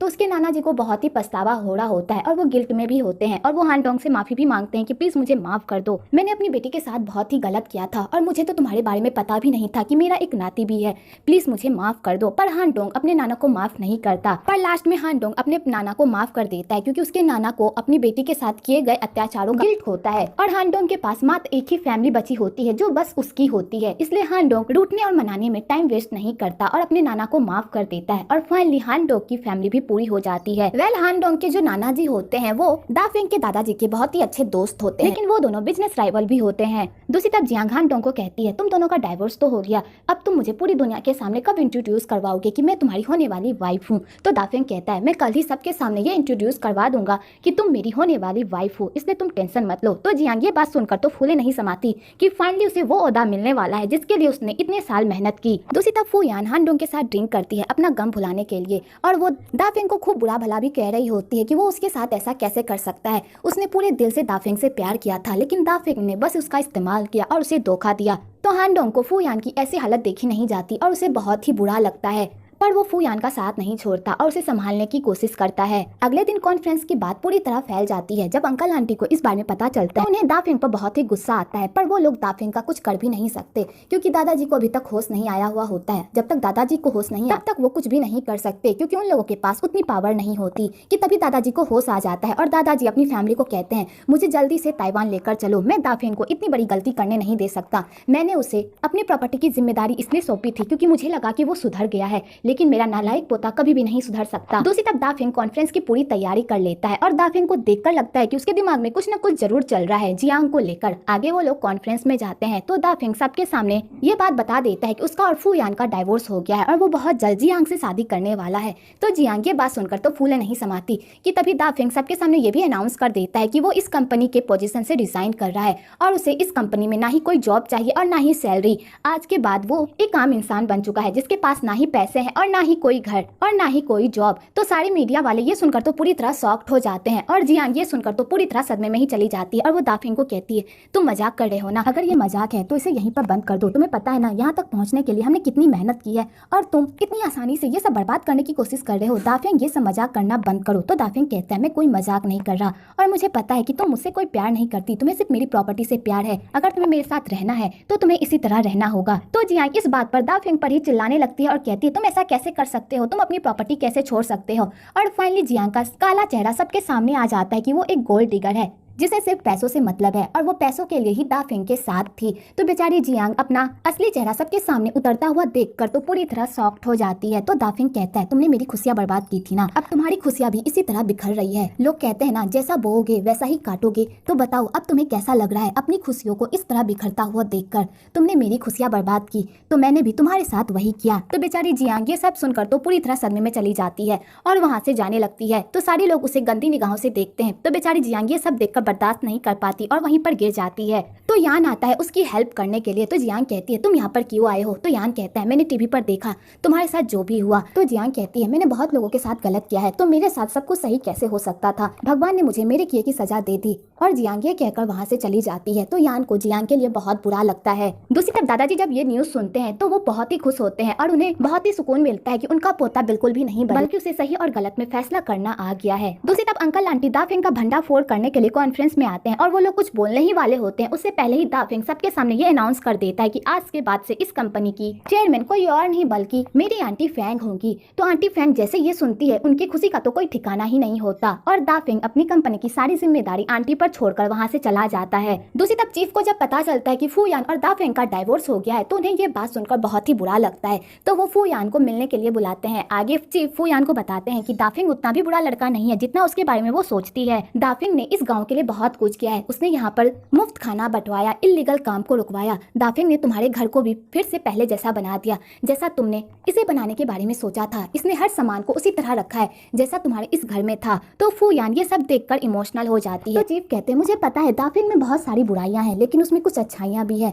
वो तुमसे बहुत प्यार करता है और उसने तुम्हारे लिए ये सरप्राइज प्लान किया था ताकि वो तुम्हें ये गिफ्ट कर सके। तो फू यान ये सब सुनकर बहुत ही हैरान होती है और उसे समझ में नहीं आता आखिरकार दाफेंग का असली चेहरा कौन सा है। तो चीफ कहते हैं मुझे पता है उसने तुम्हारे साथ बहुत बुरा किया और तुम्हारी दादी के साथ भी बहुत बुरा किया, लेकिन अगर तुम्हारी दादी ऊपर से देख रही होगी तो वो यही चाहेगी कि तुम दाफेंग के साथ फिर से एक हो जाओ। तुम्हें दाफेंग जैसा पति इस दुनिया में कहीं भी नहीं मिलेगा, वो तुमसे बहुत प्यार करता है, एक बार इस बारे में सोचना जरूर। तो फूयान इस बात को सुनकर सोच में पड़ जाती है। दाफेंग फूयान को इंसाफ दिलाने के लिए और उस गांव के इलीगल कामों को रोकने के लिए उस बंदे को पकड़ने की पूरी प्लानिंग करता है जो फूयान के दादी के मौत का जिम्मेदार है, और वो पुलिस के साथ मिलकर उस बंदे के साथ एक डील करने के लिए जाता है और उसके अड्डे का पता लगाने की कोशिश करता है। तो पहले तो वो बंदा दाफेंग पर डाउट करने लगता है, लेकिन जैसे ही दाफेंग अपने पैसों का रोब झाड़ने लगता है तो उस बंदे को यकीन हो जाता है और वो दाफेंग को अपने अड्डे पर लेकर जाता है। दूसरी तरफ फूयान भी उसी जंगल में जड़ी बूटी तोड़ रही होती है कि तभी उसकी नजर उसी गाड़ी पर पड़ती है। तो फूयान को उन लोगों पर बहुत ही गुस्सा आता है कि वो लोग फिर से गांव में इलीगल काम कर रहे हैं। तो फूयान डिसाइड करती है कि वो उन लोगों के अड्डे का पता लगा कर रहेगी और फूयान चोरी छुपे उस ट्रक में घुस जाती है। इधर दाफेंग उस बंदे के अड्डे पर पहुंच जाता है और वहाँ पर वो सारी चीजों की डिटेल ले ही रहा होता है कि तभी उस बंदे की नजर फूयान पर पड़ जाती है और वो फूयान को डराने धमकाने लगता है। पर फूयान भी उसके सामने डटकर खड़ी हो जाती है कि तभी उस बंदे को याद आता है ये लड़की तो दाफेंग की वाइफ है। तो दाफेंग फूयान को उन गुंडों से बचाने के लिए उसे खींचकर एक थप्पड़ मारता है और उसे इशारा देता है कि वो यहाँ से चली जाए, यहाँ पर खतरा है। तो फूयान उसके इशारे को समझ जाती है और जाने लगती है, पर वो बंदा उसे जाने नहीं देता और कहता है इसे हमारे अड्डे का पता चल गया है, इसे हम इतनी आसानी से जाने नहीं दे सकते,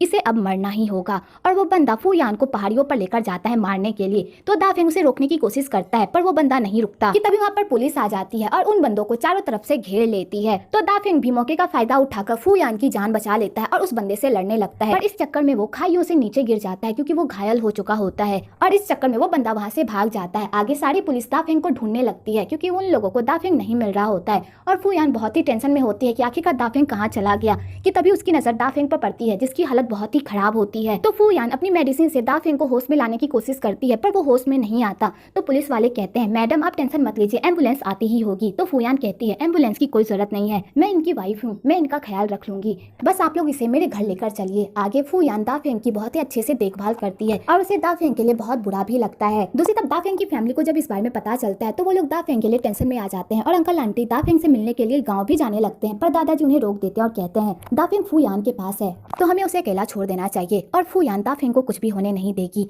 और यही मौका है दाफेंग के पास फूयान को मनाने का, इसलिए हमें उन दोनों को अकेला छोड़ देना चाहिए। दूसरी तरफ हांडोंग को जब इस बारे में पता चलता है तो वो पूरी तरह शॉक्ड हो जाता है क्योंकि इस क्राइम में उसके नाना भी भागीदार होते हैं क्योंकि वो भी इलीगल काम करते हैं। तो हांडोंग अपने नाना से हेल्प मांगता है कि वो उस कातिल को पकड़वाने में हमारी हेल्प करे। तो उसके नाना कहते हैं मैंने अपनी लाइफ में बहुत बुरे काम किए हैं, अब मुझे उनका पश्चाताप करने का मौका मिला है तो मैं तुम्हारी हेल्प जरूर करूंगा। आगे हांडोंग का नाना उस कातिल को धोखे से एक जगह पर बुलाता है और पुलिस से उस बंदे को पकड़वा देता है और हांडोंग का नाना अपने आप को भी पुलिस के हवाले कर देता है क्योंकि उसने भी बहुत सारे इलीगल काम किए होते हैं, पर पुलिस वाले उसे बाइज्जत बरी कर देते हैं क्योंकि उन्होंने क्रिमिनल को पकड़वाने में उनकी हेल्प की होती है। तो हांडोंग ये सब देखकर बहुत ही खुश होता है कि उसके नाना को कोई सजा नहीं मिली। दूसरी तरफ दाफेंग को होश आ जाता है तो वो फूयान से अपने किए की माफी मांगता है और कहता है मैंने तुम्हारे साथ बहुत गलत किया है, इसलिए मैं तुम्हारे साथ नहीं रह सकता। तो बेचारी फूयान दाफेंग के मुंह से ऐसी बातें सुनकर बहुत ही इमोशनल हो जाती है क्योंकि वो भी फूयान से बहुत प्यार करती है और वो भी चाहती है कि वो दाफेंग के साथ फिर से एक नई शुरुआत करे, पर दाफेंग इस बार तैयार नहीं होता क्योंकि उसने फूयान के साथ इतना कुछ गलत किया होता है जिस वजह से उसे डर लग रहा होता है कि अगर वो फिर से उसकी लाइफ में आया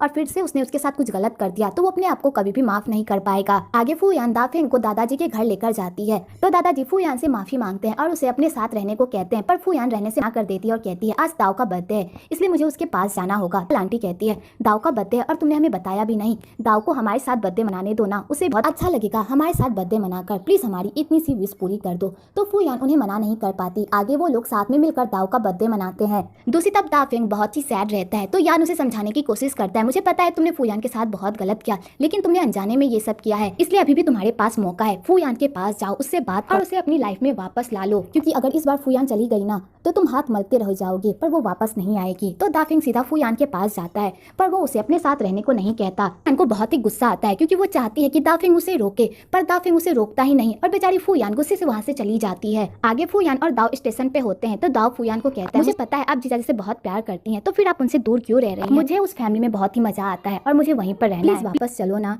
तो बेचारी फूयान के पास कोई जवाब नहीं होता। वो अपने भाई को क्या बताती कि वो भी उस घर में रहना चाहती है दाफेंग के साथ, पर दाफेंग उसे रोकने की कोशिश ही नहीं कर रहा। तो वो किस मुंह से उस घर में जाकर रुके कि तभी वहाँ पर दाफेंग आ जाता है और फूयान से एक चांस मांगता है। तो फूयान कहती है ये बात तो तुम मुझे घर में भी कह सकते थे, तो यहाँ पर आने की क्या जरूरत थी। तो दाफेंग कहता है मैं बस तुम्हें सोचने का थोड़ा और टाइम देना चाहता था कि बाद में तुम अपने फैसले पर रिग्रेट ना करो, लेकिन अब मुझे पता है कि तुम भी मेरे साथ रहना चाहती हो।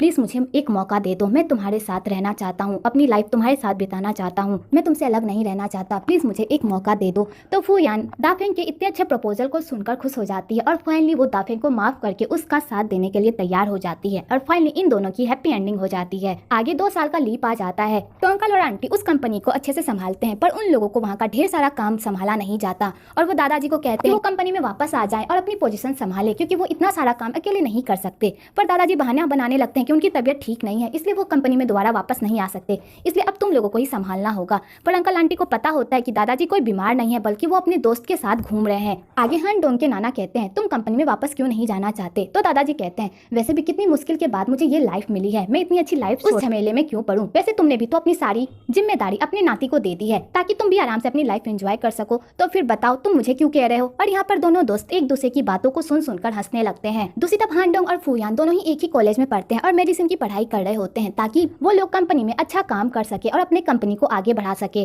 तो हान डोंग कहता है कल तुम्हारी मैरिज एनिवर्सरी है, तुम दाफिंग को क्या गिफ्ट देने वाली हो। तो फूयान कहती है चाहे मैं कोई भी गिफ्ट दूं, हमेशा दाफिंग मुझसे 2 कदम आगे ही रहता है, लेकिन इस बार मेरा पलड़ा भारी है, मैं दाफिंग को ऐसा गिफ्ट दूंगी जिसके बारे में उसने कभी सोचा भी नहीं होगा और उसे ये गिफ्ट कोई भी नहीं दे सकता।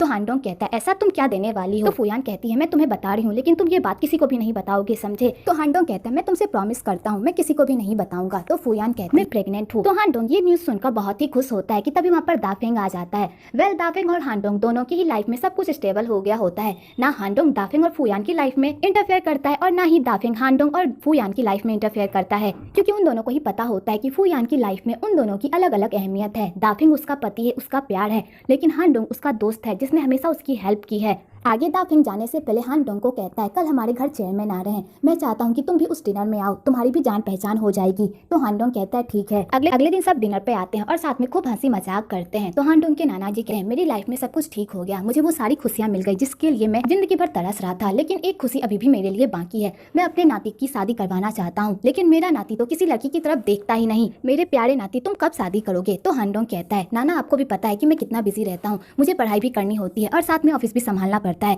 मेरे पास टाइम नहीं है लड़कियों को डेट करने का। तो उसके नाना ये सुनकर तो पूरी तरह परेशान हो जाते हैं कि तभी उधर से चेयरमैन और उसकी बेटी आती है। तो नाना जी जैसे ही चेयरमैन की बेटी को देखते हैं तो वो उस लड़की को अपने नाती हान डोंग के लिए पसंद कर लेते हैं और उन दोनों का मैच करवाने की कोशिश करते हैं। वेल ये सारा प्लान दाफिंग का होता है हान डोंग की लाइफ में किसी लड़की को लाना ताकि वो अपनी लाइफ में आगे बढ़ सके और उसे भी वो सारी खुशियां मिल सके जिसका वो हकदार है। वेल हान डोंग को भी वो लड़की पसंद होती है क्योंकि उसकी शकल से ही पता चल रहा होता है और उस लड़की को भी हान डोंग पसंद होता है। आगे दाफिंग और फूयान अपनी एनिवर्सरी पर अपने गाँव जाते हैं, वहाँ पर दाफिंग और फूयान अपनी दादी से आशीर्वाद लेकर वहाँ से चले जाते हैं और दादाजी दादी के पास डिनर करते हैं और उनसे अपनी पास्ट की सारी बातें शेयर करते हैं और खूब हंसी मजाक करते हैं। दूसरी तरफ दाफिंग और फूयान पेड़ लगा रहे होते हैं तो फूयान कहती है मैंने तुम्हारे लिए एक सरप्राइज प्लान किया है। तो दाफिंग कहता है चाहे तुम कितनी भी कोशिश कर लो तुम मुझसे अच्छा सरप्राइज तो नहीं दे सकती। तो फूयान कहती है फिर शर्त लगा लो, इस बार मैं तुम्हें ऐसा गिफ्ट दूंगी जिसके बारे में तुमने कभी भी नहीं सोचा होगा। कि तभी फूयान दाफिंग को बता देती है कि वो उसके बच्चे की माँ बनने वाली है। तो दाफिंग जैसे ये सुनता है उसकी खुशी का तो कोई ठिकाना ही नहीं रहता और दाफिंग फूयान को गोदी में उठाकर घुमाने लगता है और यहीं पर इन दोनों की लव स्टोरी कंप्लीट हो जाती है। वेल आपको ये ड्रामा कैसा लगा कमेंट में जरूर बताइए।